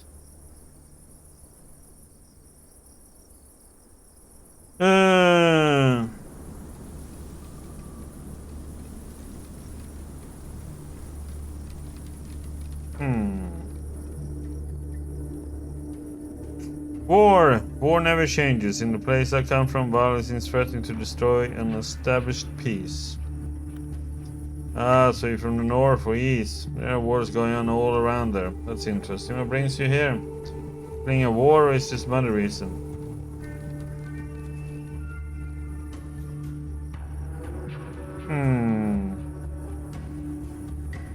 Yes, I'm just your average everyday refugee. I'm looking for work and stuff. It's so much boring. You end up concentrating one person. Oh, what to do with you? I'm done with question and answer time. What do you do here, if you don't mind me asking? Got one bit of outstanding business here, but after I've taken care of it, I'll bid farewell to the filling station fortress and these dusty crossroads. You need any help with this business of yours? I can manage. I'm just not in the mood to do it right now. Bye. Oh, that was a turd of a person.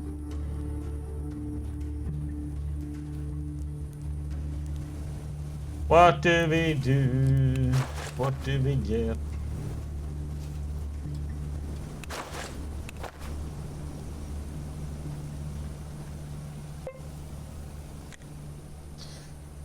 How are you doing, MCZ? Young guy in shabby uniform stands before you. He's throwing into the distance and turning a heavy fighting knife with a tarnished blade in his hands. Guess it's our outpost. What a pleasure.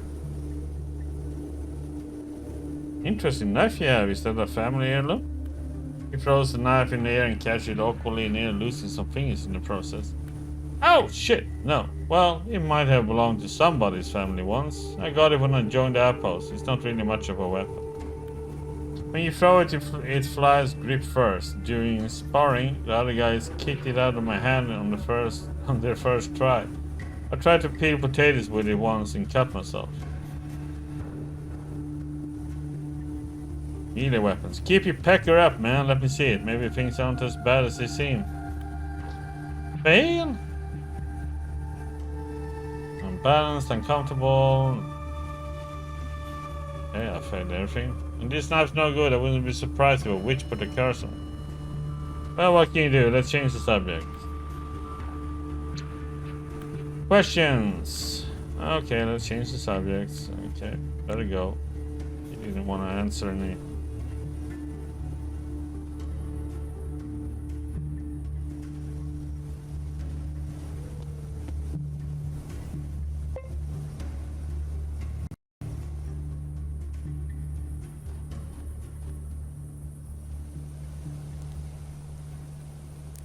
So, can you know, 3 stars? 1 star, 1 star, what the heck? Can you, what do they hear?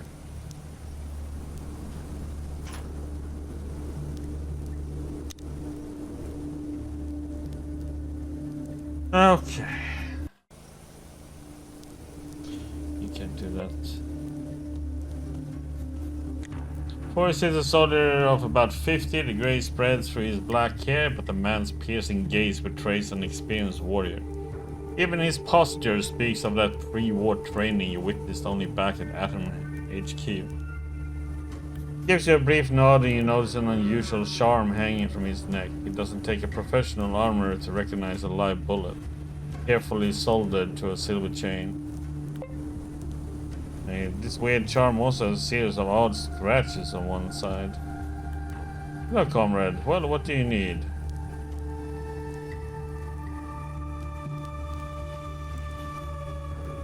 Excuse me, I was just passing by. I got a couple of questions for you. Man's eyebrows shoot up in surprise. Yes? Well, ask away. What's the story with your lucky charm? The man squints down for a second at the bullet resting on his broad chest. Then he dismisses your question. It's nothing. A trophy.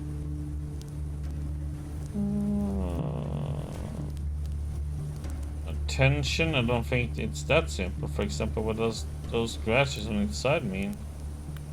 Man sniffs with irritation, looks down at his lucky charm. Jeez, you got an eagle eye. Those on scratches, it's the name of one Kostya the Job.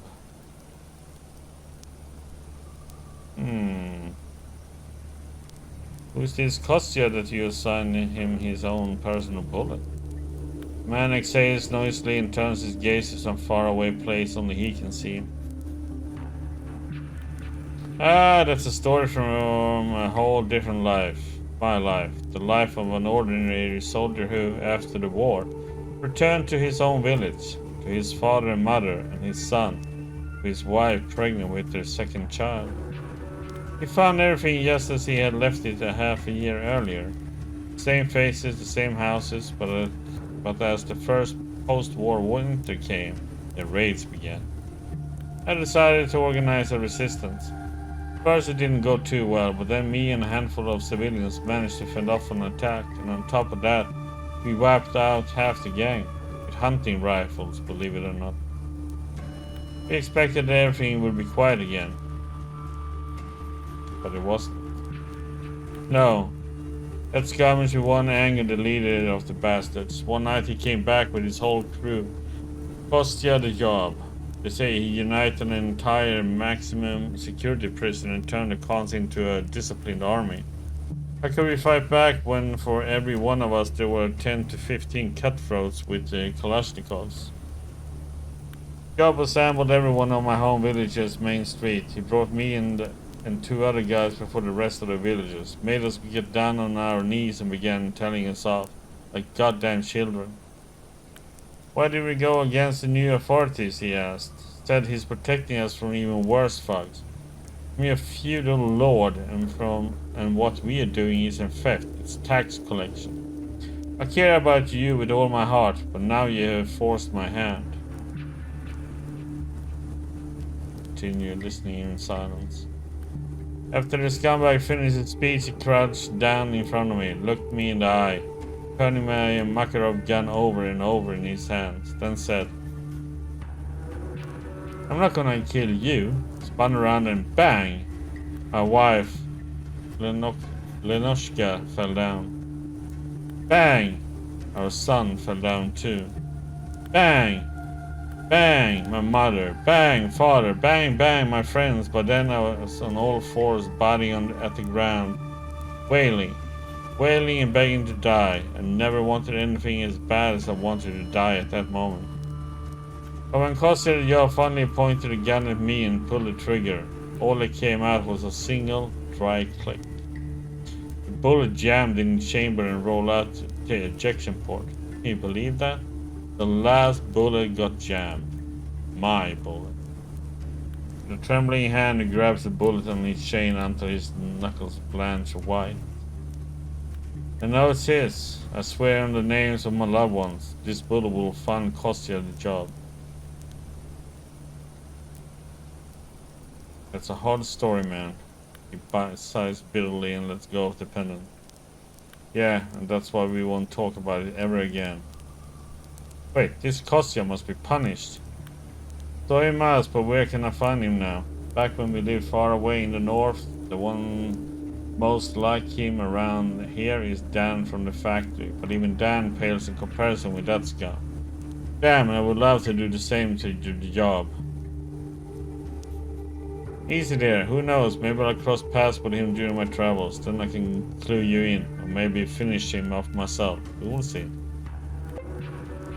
Well, if you come across this path, let me know and I'll reward you, except if you do meet him, leave him to me.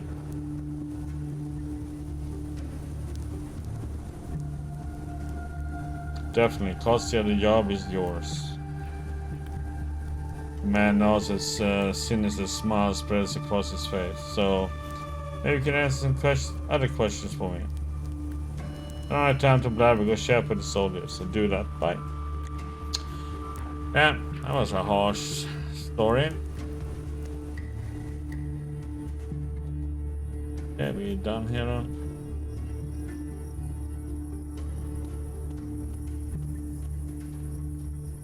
Oh. Need to eat.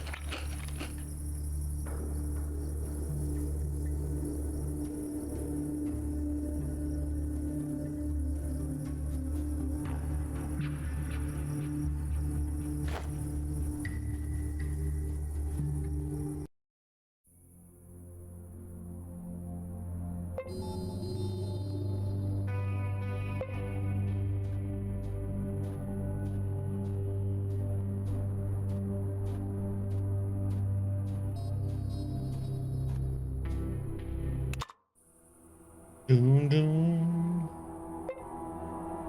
Okay, what do we have here then?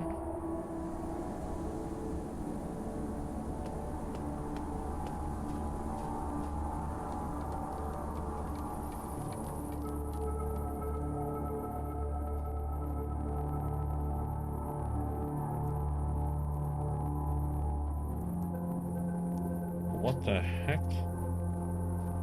Gonna run all the way over here.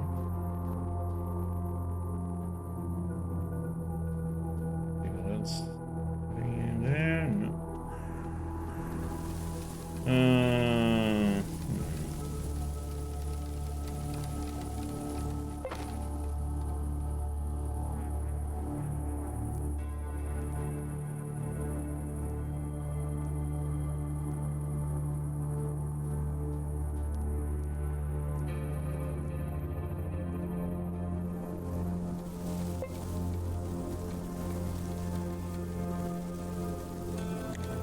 The old weird man smirks at you before you manage to start the conversation. The old hermit welcomes you. Hello, brother. The spirits warned me about your arrival, but I didn't believe them. Not often that I get visitors here. Did you stumble upon my humble residence by mistake? Or have you come to visit me from my previous life?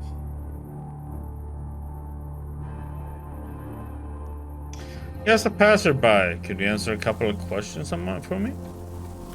There will be an honest answer to an honest question. That's what the spirits are saying. Who are you? A simple nomad, bending like a reed at the will of nature and human unpredictability. Oh, is it? It isn't easy for you. One more question. What are you doing here? Surviving, brother mine. How many pine cones one should collect to have a satisfying meal? How many plants should one disturb while collecting morning dew to quench one's thirst? I know the answers to all these questions. You are a true survivor. One more question. Is it hard to live alone out here? I endure the hardships of life with a smile on my face, because I am a man of kind, forgiving nature, and a high degree of adaptability to any conditions. That's how it is. Fascinating. One more question. Are there any good rumors to share? There are more rumors spreading in this wilderness than one might think. Recently, while lurking behind a fallen tree, I heard an eagle bragging to a bee that he flew over a Krasnoznameni and saw a man who's been sleeping for several days straight and no one could wake him up. However, it's quite possible that those were just two hunters talking, not animals. It was nighttime after all, and I don't see that well in the dark, but nevertheless, it's an interesting rumor. Wow, fascinating. One more question. Change the subject. So you spoke about your previous life. The man turns a little pale, his voice filled with a noticeable sadness when he says, "Don't even remind me. I was a horrible gangster, robber. Thank the Great Spirit I haven't killed anyone that I can recall. But I've broken plenty of faces and even more kneecaps in my day. I am ashamed of that now. That's why I became a hermit. I mean, you're not one of the people whom I've done wrong, are you? Because there's no point in getting revenge now. I'm a pacifist. I'm practically a monk. I even cut off my index finger so that I can never pull the trigger again." The man shows you his hands. His index fingers are bent and glued to his palms with scotch tape.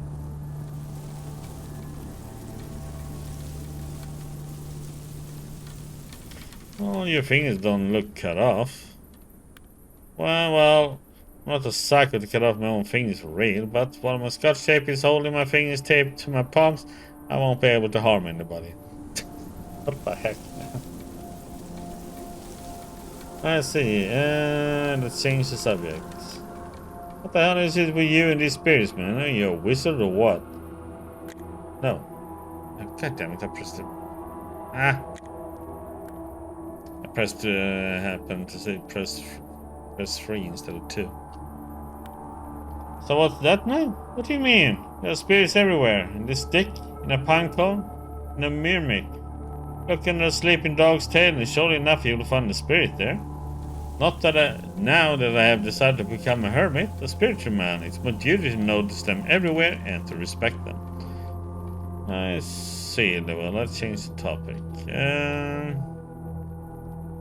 Okay, dude.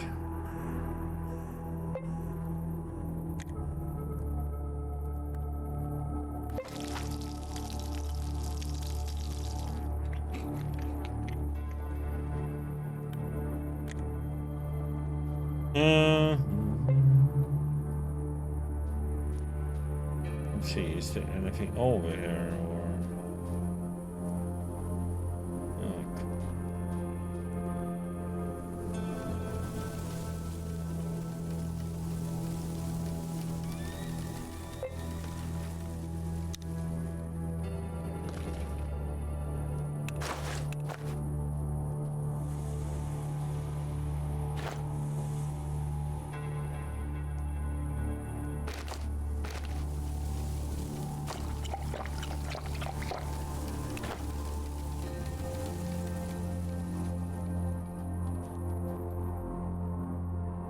Hmm.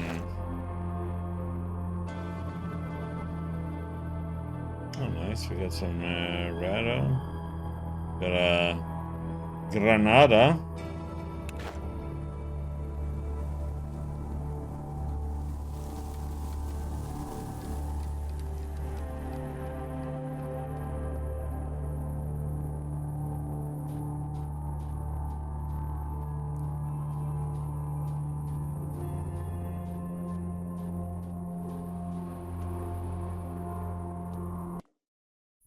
Hmm.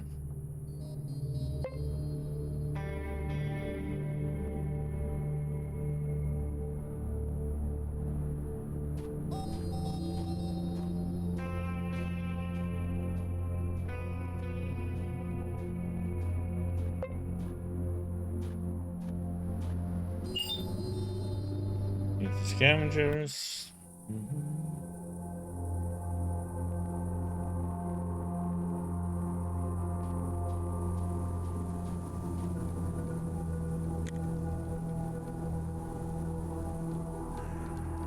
Hmm.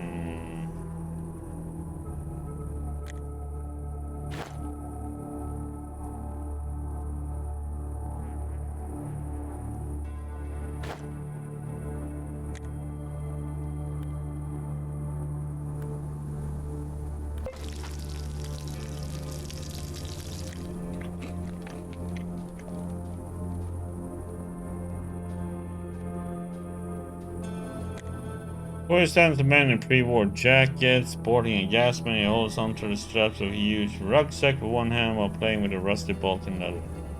His voice is distorted by the mask. What are you doing here? If you got anything to sell, do it. If not, get out. Who are you people?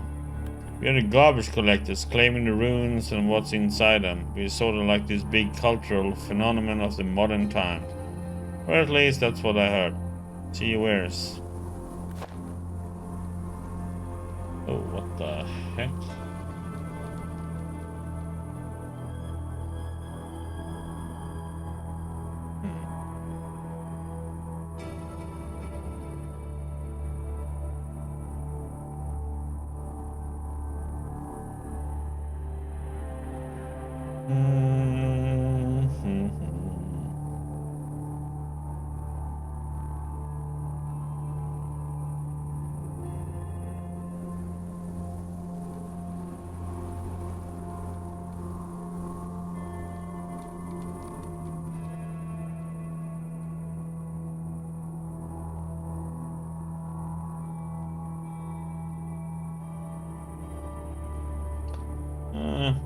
Nothing that I want.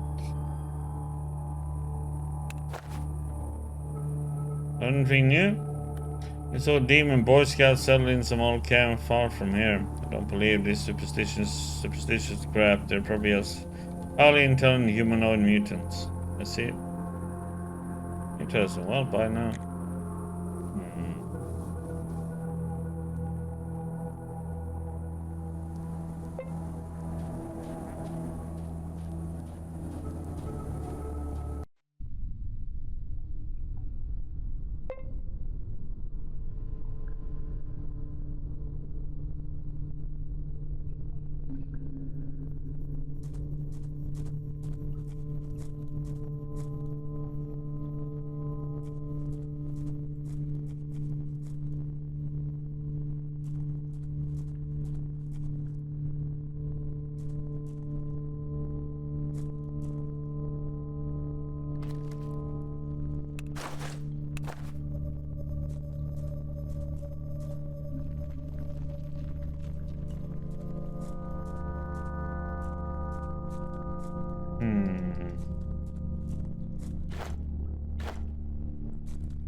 Poison isn't going up, it's still going down, so...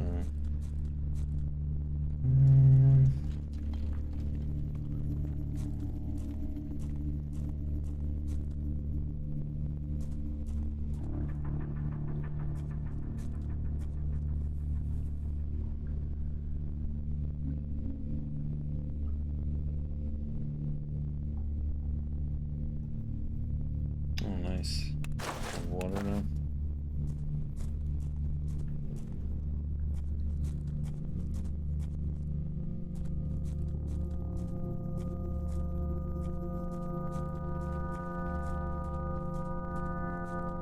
Okay, that's all okay.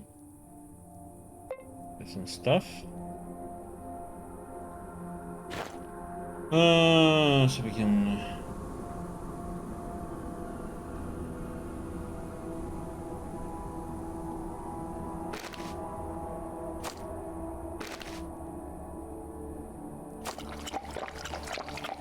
Yeah.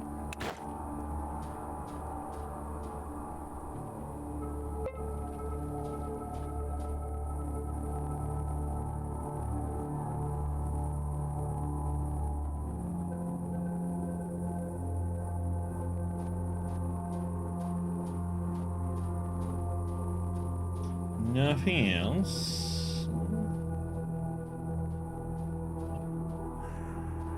And let's get the heck out of here.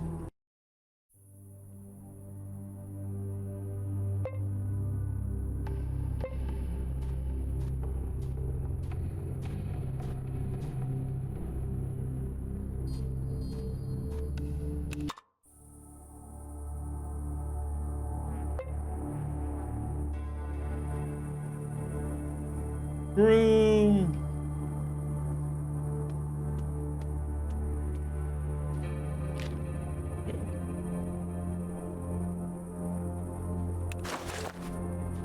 A proper knife.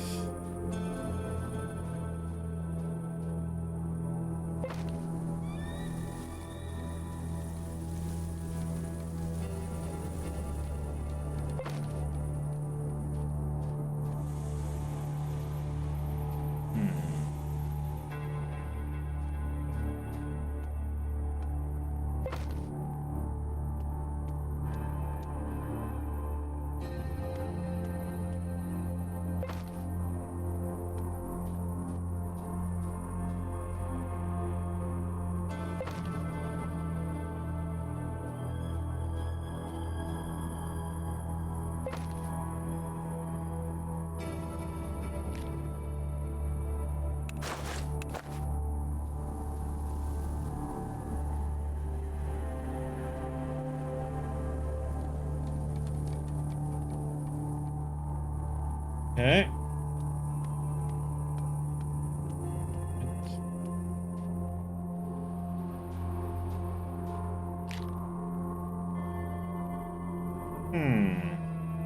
Battery, huh?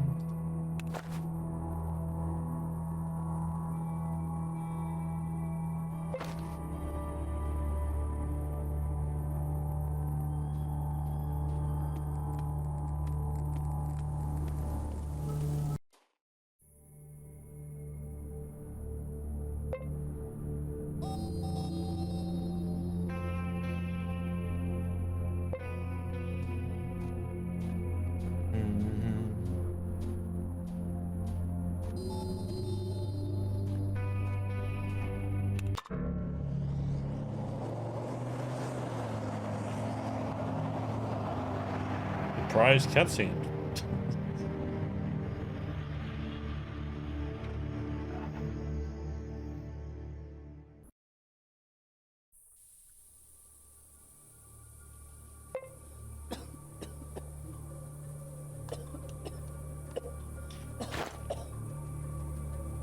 Oh, I got radiation.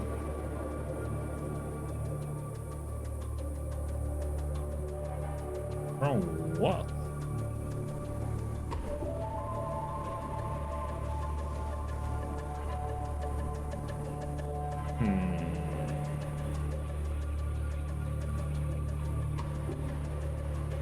Hey, I can draw a condom on myself. Maybe I'm protected then, huh?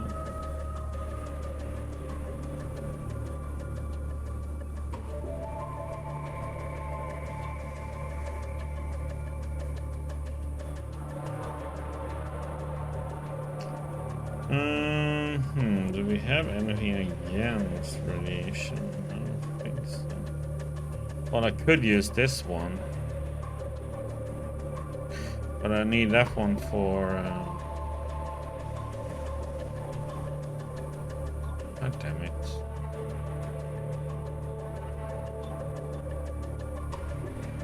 Well, I could use moonshine. Be drunk for a little bit. Or use the Priva Gorilka. Lower our radiation some. But isn't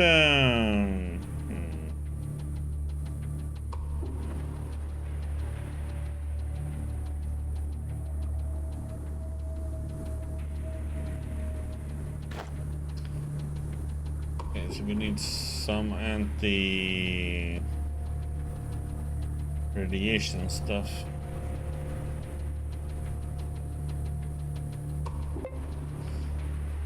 Okay, let's see.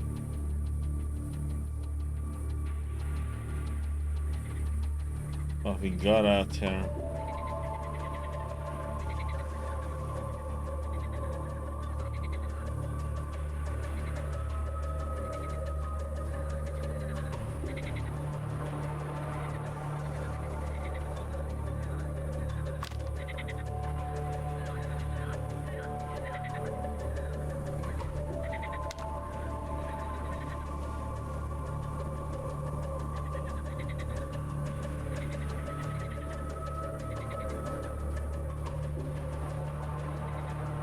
Yeah, it fits well.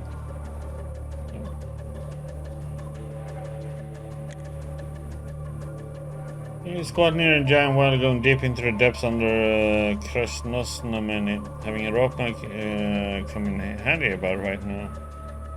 Listen to the sounds coming out of the well. Sounds of water droplets hitting stone and quiet squeaking is all you hear. I don't have a rope right now, do I?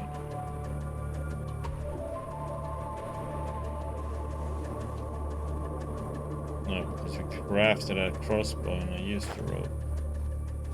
We're gonna need a rope before we go down there.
What? I'm encumbered? Oh, come on.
Oh my god, I made it worse. Oh. How the heck can it weigh more? Oh, come on, man.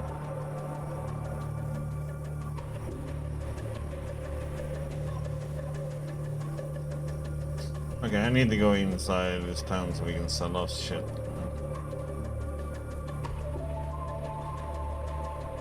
Oh, we're gonna walk slow now. Oh, God. Have mercy on my soul. Young bearded member of the local militia follows you with his gaze, all while sighing for some unknown personal reason. His assault rifle hangs from a belt covered by camo pattern. Life of a cop has its kicks as long as you're okay with getting up around 6. How is life in the city, if I may ask? Can I help you with that question, citizen? Go ask someone else. Sort of interesting places can I visit in the city? Lots of things. You better walk around and talk to the people. What do the people gossip about? They talk about everything. Many a thing goes down in the wasteland each day. Speak to the people yourself if you're interested, comrade. Well, that was an ungrateful brat.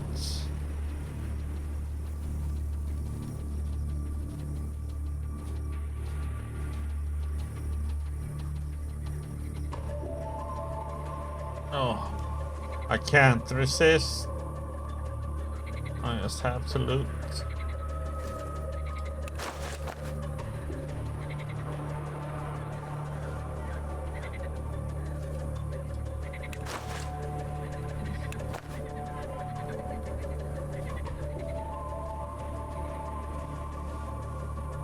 More stuff to loot, but I need to get in. Oh my god. I'm a priestess Varna Banana Devi Christu. What the freaking heck of a name is that? The one who's seeking more power. What the heck?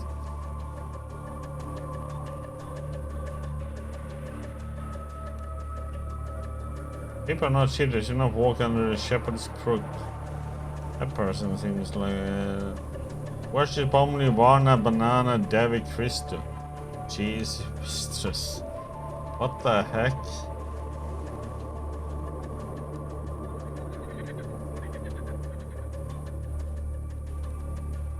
Somebody has a few screws loose. Okay. First thing, we need to go in and just get so I can sell stuff off. See a tall, strong man in heavy armor and a shunka hat. He turns to you while simultaneously grabbing an automatic rifle hanging from his neck. Well, well, well. The entrance to the city costs 30 rubles. It's a fee.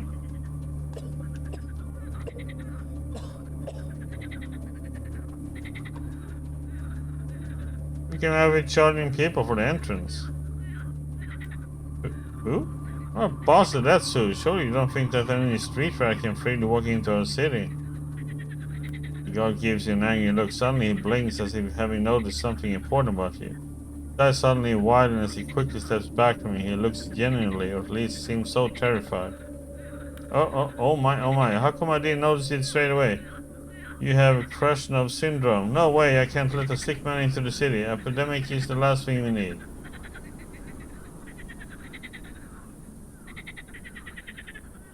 Intellect. This whole Krasnov syndrome is just a rumor. There's no such thing. No, what are you saying? It must be the fever talking. Don't you worry, we'll figure out how to help you. It'd be good for you to get some help from the city hospital, but I can't let you in just like that. The man pretends to think really hard, then a mischievous grin appears on his weather-beaten face. Oh, I do have a kind heart. I'll let you pass, but for 1,000 rubles.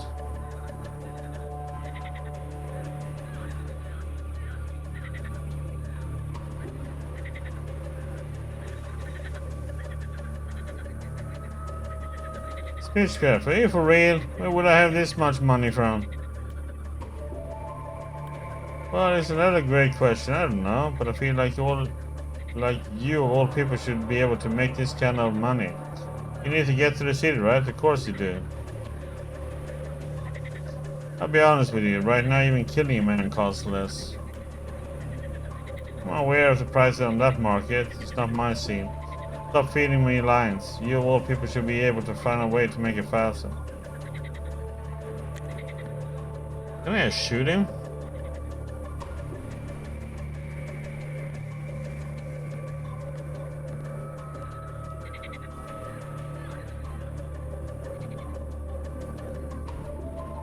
Or do we have to go in a different path?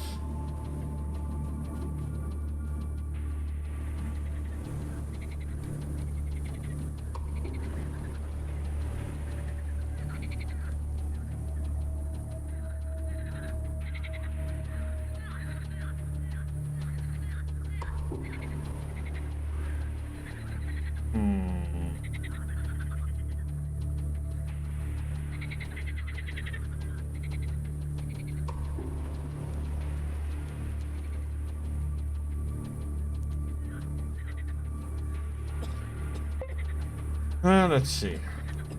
An attractive, aspiring, well-dressed man is watching five strange-looking people in white attires while trying not to draw attention to himself. Observing the movements of the preaching woman is listening to the words of her lecture. Having failed to notice your approach, she flinches and stands tall. Oh, hello. Sorry, I can't talk right now. I need to keep an eye on these cult members. Lest they do something bad.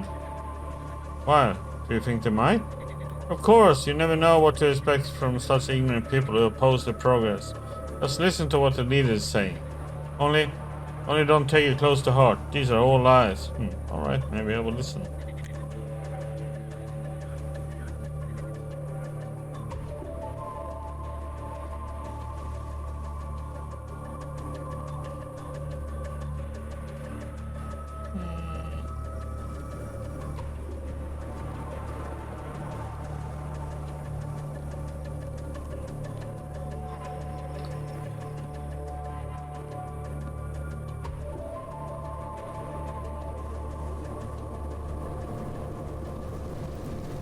This is something else over here, some factory now.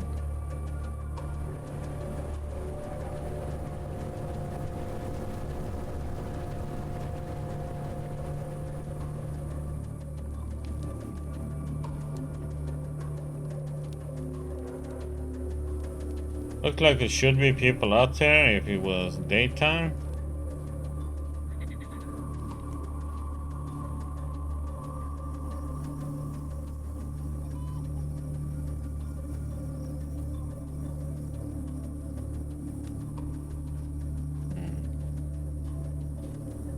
Radiated and encumbered.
Okay.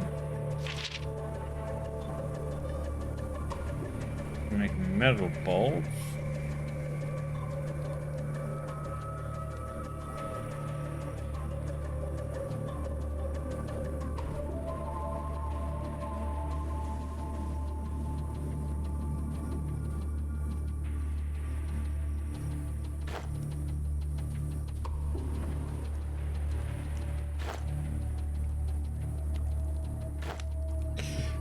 back, did you?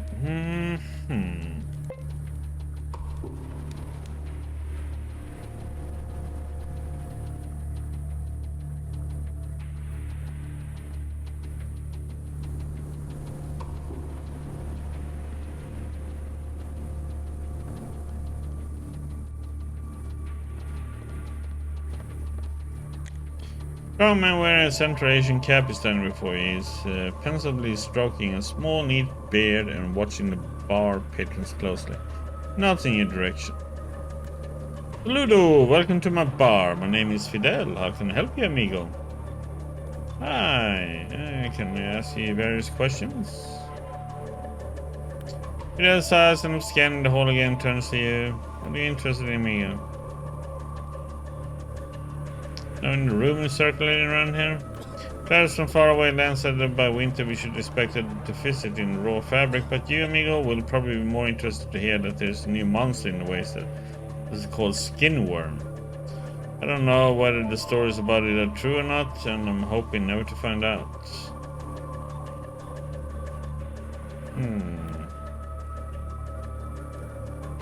What can you tell me about the city? Krasnozhnameni is a city of sharp knives and even sharper tongues. Advise you to be on your guard and beware of the tongues even more than the knives. Give her a device, amigo.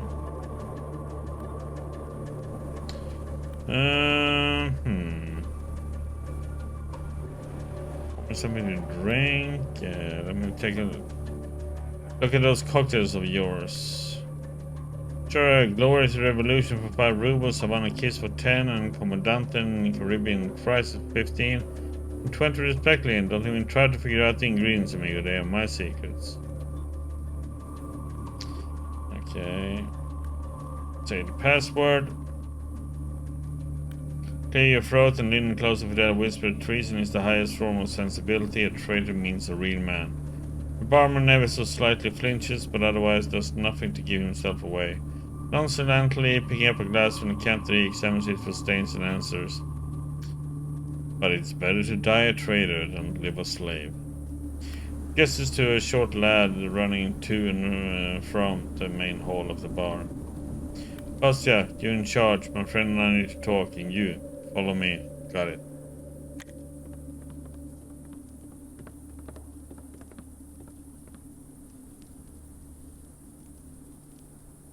That was a small room. Peter cautiously peeps behind the drapes and casts an apprehensive look around the bar. Having made sure no one is doing anything suspicious, he turns to you with his hand outstretched. Coast is clear, amigo. No eavesdroppers. Gives your hand a firm shake. As I told you before, call me Fidel. With whom do I have the honor of speaking? Good day, Fidel. My name is Jim. Man looks you in the eye and slowly nods. Yes, you're telling the truth, Jim. I understand you're here about the last expedition of General Morozov. I'm afraid I have to disappoint you, as I myself know nothing about it. Although perhaps you already managed to find something out. Tell him everything you know. Fidel listens attentively. He doesn't interrupt nor offer his own comments. When you finish, he removes his hat and pensively runs the palm of his hand over his bald scalp. Yes, the only thing clear is that nothing's clear, Yeah, it's all rather tricky. I don't know. On mine it's clear as daylight. Okay. Wait, did you say we? Oh. So it is. Alright, we need to examine this issue thoroughly and figure out what's going on, while also getting in character and running errands for the locals. The main thing is to avoid raising their suspicions. Wait, did you say we? Peter gestures theatrically. I'm coming with you, amigo. Together we have a much bigger chance of finding things out. Besides, I'm sick of this work. I'm a man of action, a man of adventure. Here I'm tied down to petty spying as I'm wandering home.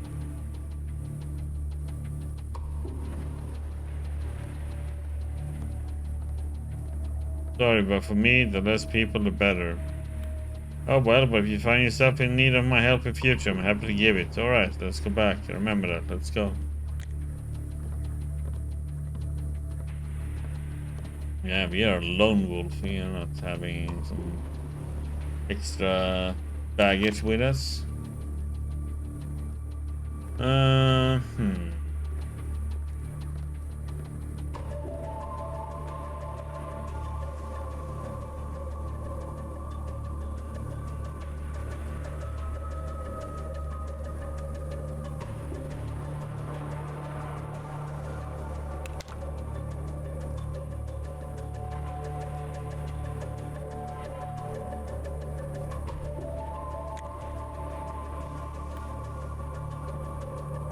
Hey, can I ask you various questions? Um,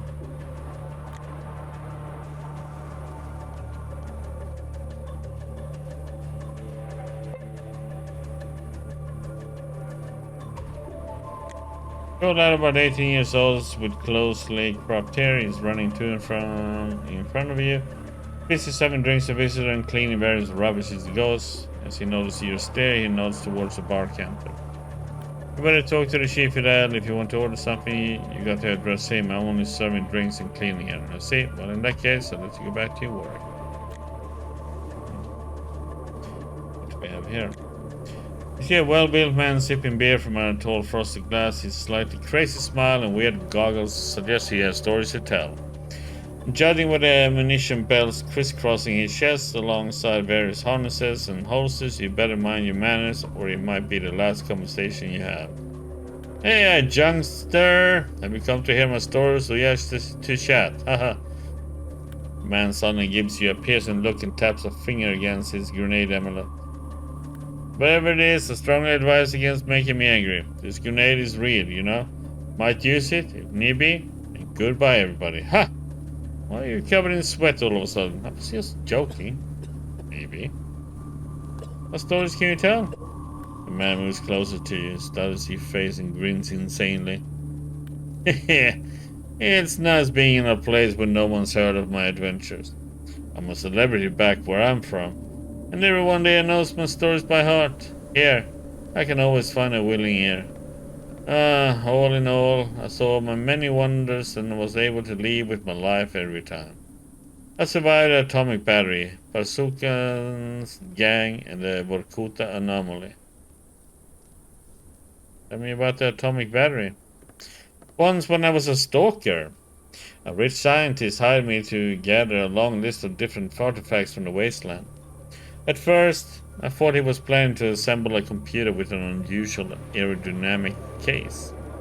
The penny dropped when I was plotting to meet him with a lump of spent uranium in a lead case. This fruitcake was planning to build a miniature nuclear bomb. Never turned up at the meeting. The Earth has suffered enough from these bombs. Tell me about the Bazookan's gang. Far across the sea in the southern lands, there was a warrior and religious leader there called Bazookan. He gathered thousands of people around himself and converted them to his faith. He was planning to attack this part of the wasteland with his horde. There was one weak spot he left in his religious book, I presume to make his teachings more plausible. If a man came who could kill an elk, a lion, and an exotic panda in his fistfight, Bazookan himself would have to bow to him, it said. Well, I put two horseshoes in my old boxing gloves and accepted the challenge. After Bazookan's public execution, when the horde made me their leader, I ordered them to live in peace. I hope they obeyed. Tell me about the Vorkuta anomaly. When I was young, I traveled to Vorkuta. I still feel the cold when I think of it. To make a long story short, I saw one of those super deep holes drilled back in Soviet times for research. Do you know what I'm talking about? A vertical shaft about 50 kilometers down to the Earth's core. I got in a fight with the guys who ran the local ironworks. Eventually they caught me and threw me down that shaft, to avenge half their gang perishing by my hand. I remember struggling against my captors all the way to the edge of that giant hole. Nothing but blackness below. Falling, screaming my lungs out. Then boom! I came to the taiga alone, missing my left boot 100 kilometers away. Was it teleportation? My guardian angel? Or some exotic mushroom I ate? It puzzles me to this day. Okay, let's change the subject now. I'd like to talk to you. I have a couple of questions. The man crosses his legs on his back. The flimsy bend creaks under his weight. Ask. I love share my experience. I consider it an investment in the future. The more beginners I teach now, the fewer idiots I'll have to rescue from mutant beasts in the ruins later. What's your name, comrade? The man gives your hand a hard squeeze. They call me Patrick. Patrick the Psycho. If you hear someone refer to me as the White Wolf or the Mutant Hammer, just ignore them. Those are nicknames from my past. Got it. Pleasure to meet you, Patrick. Another question. How do you earn your living? By all this. The man opens his arms as if to embrace the wasteland itself. I feel like I was meant for this world, for the apocalypse. Before the war, I couldn't settle on one job. And after, I did well as a stalker, worked as a mercenary, and even restored civilization to a certain area. A village called Patrick's Land. Yeah, visit if you're ever out east. You can see you're a professional survivor. Another question. You said you were interested in ruins. Ruins, drains, bunkers, all the places where the treasure of the old world are hidden have a special place in my heart. Until I raid them. Then they swiftly fade from my memory. You're a sly guy. Another question. Are there any interesting rumors? The locals told me that a former apprentice of mine, Rivlin from Silesia, has been acclaimed to the best mutant hunter in the neighborhood. What can I say? I'm proud of him. I just wish he didn't drink so much of his mutagen genes. That's his pet name for vodka. Yeah, he's got a bad habit. He doesn't even require good company to go on a binge. Famous Rivlin is your apprentice? Wow, another question. That's it. Fine. Oop. Sorry, but I have to go now. Bye. That was one heck of an interesting character.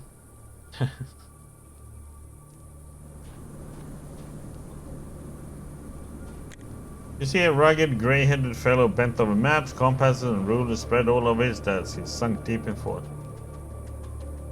Other documents scattered before him. Just a few furtive glances at the table. There's a map of the wasteland covered in lines, notes, and scribbles.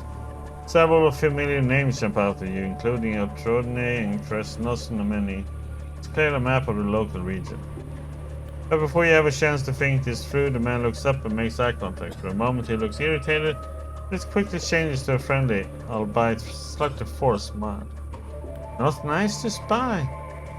He straightens his broad shoulders and groans softly as his neck makes a series of small pops. What can I do for you? What are you working on? To be honest, it looks like a battle plan.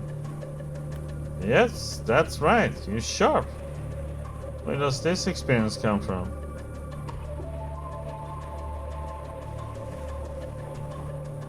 It's purely theoretical knowledge.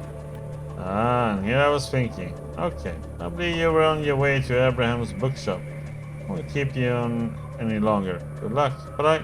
Crap. Okay, bye.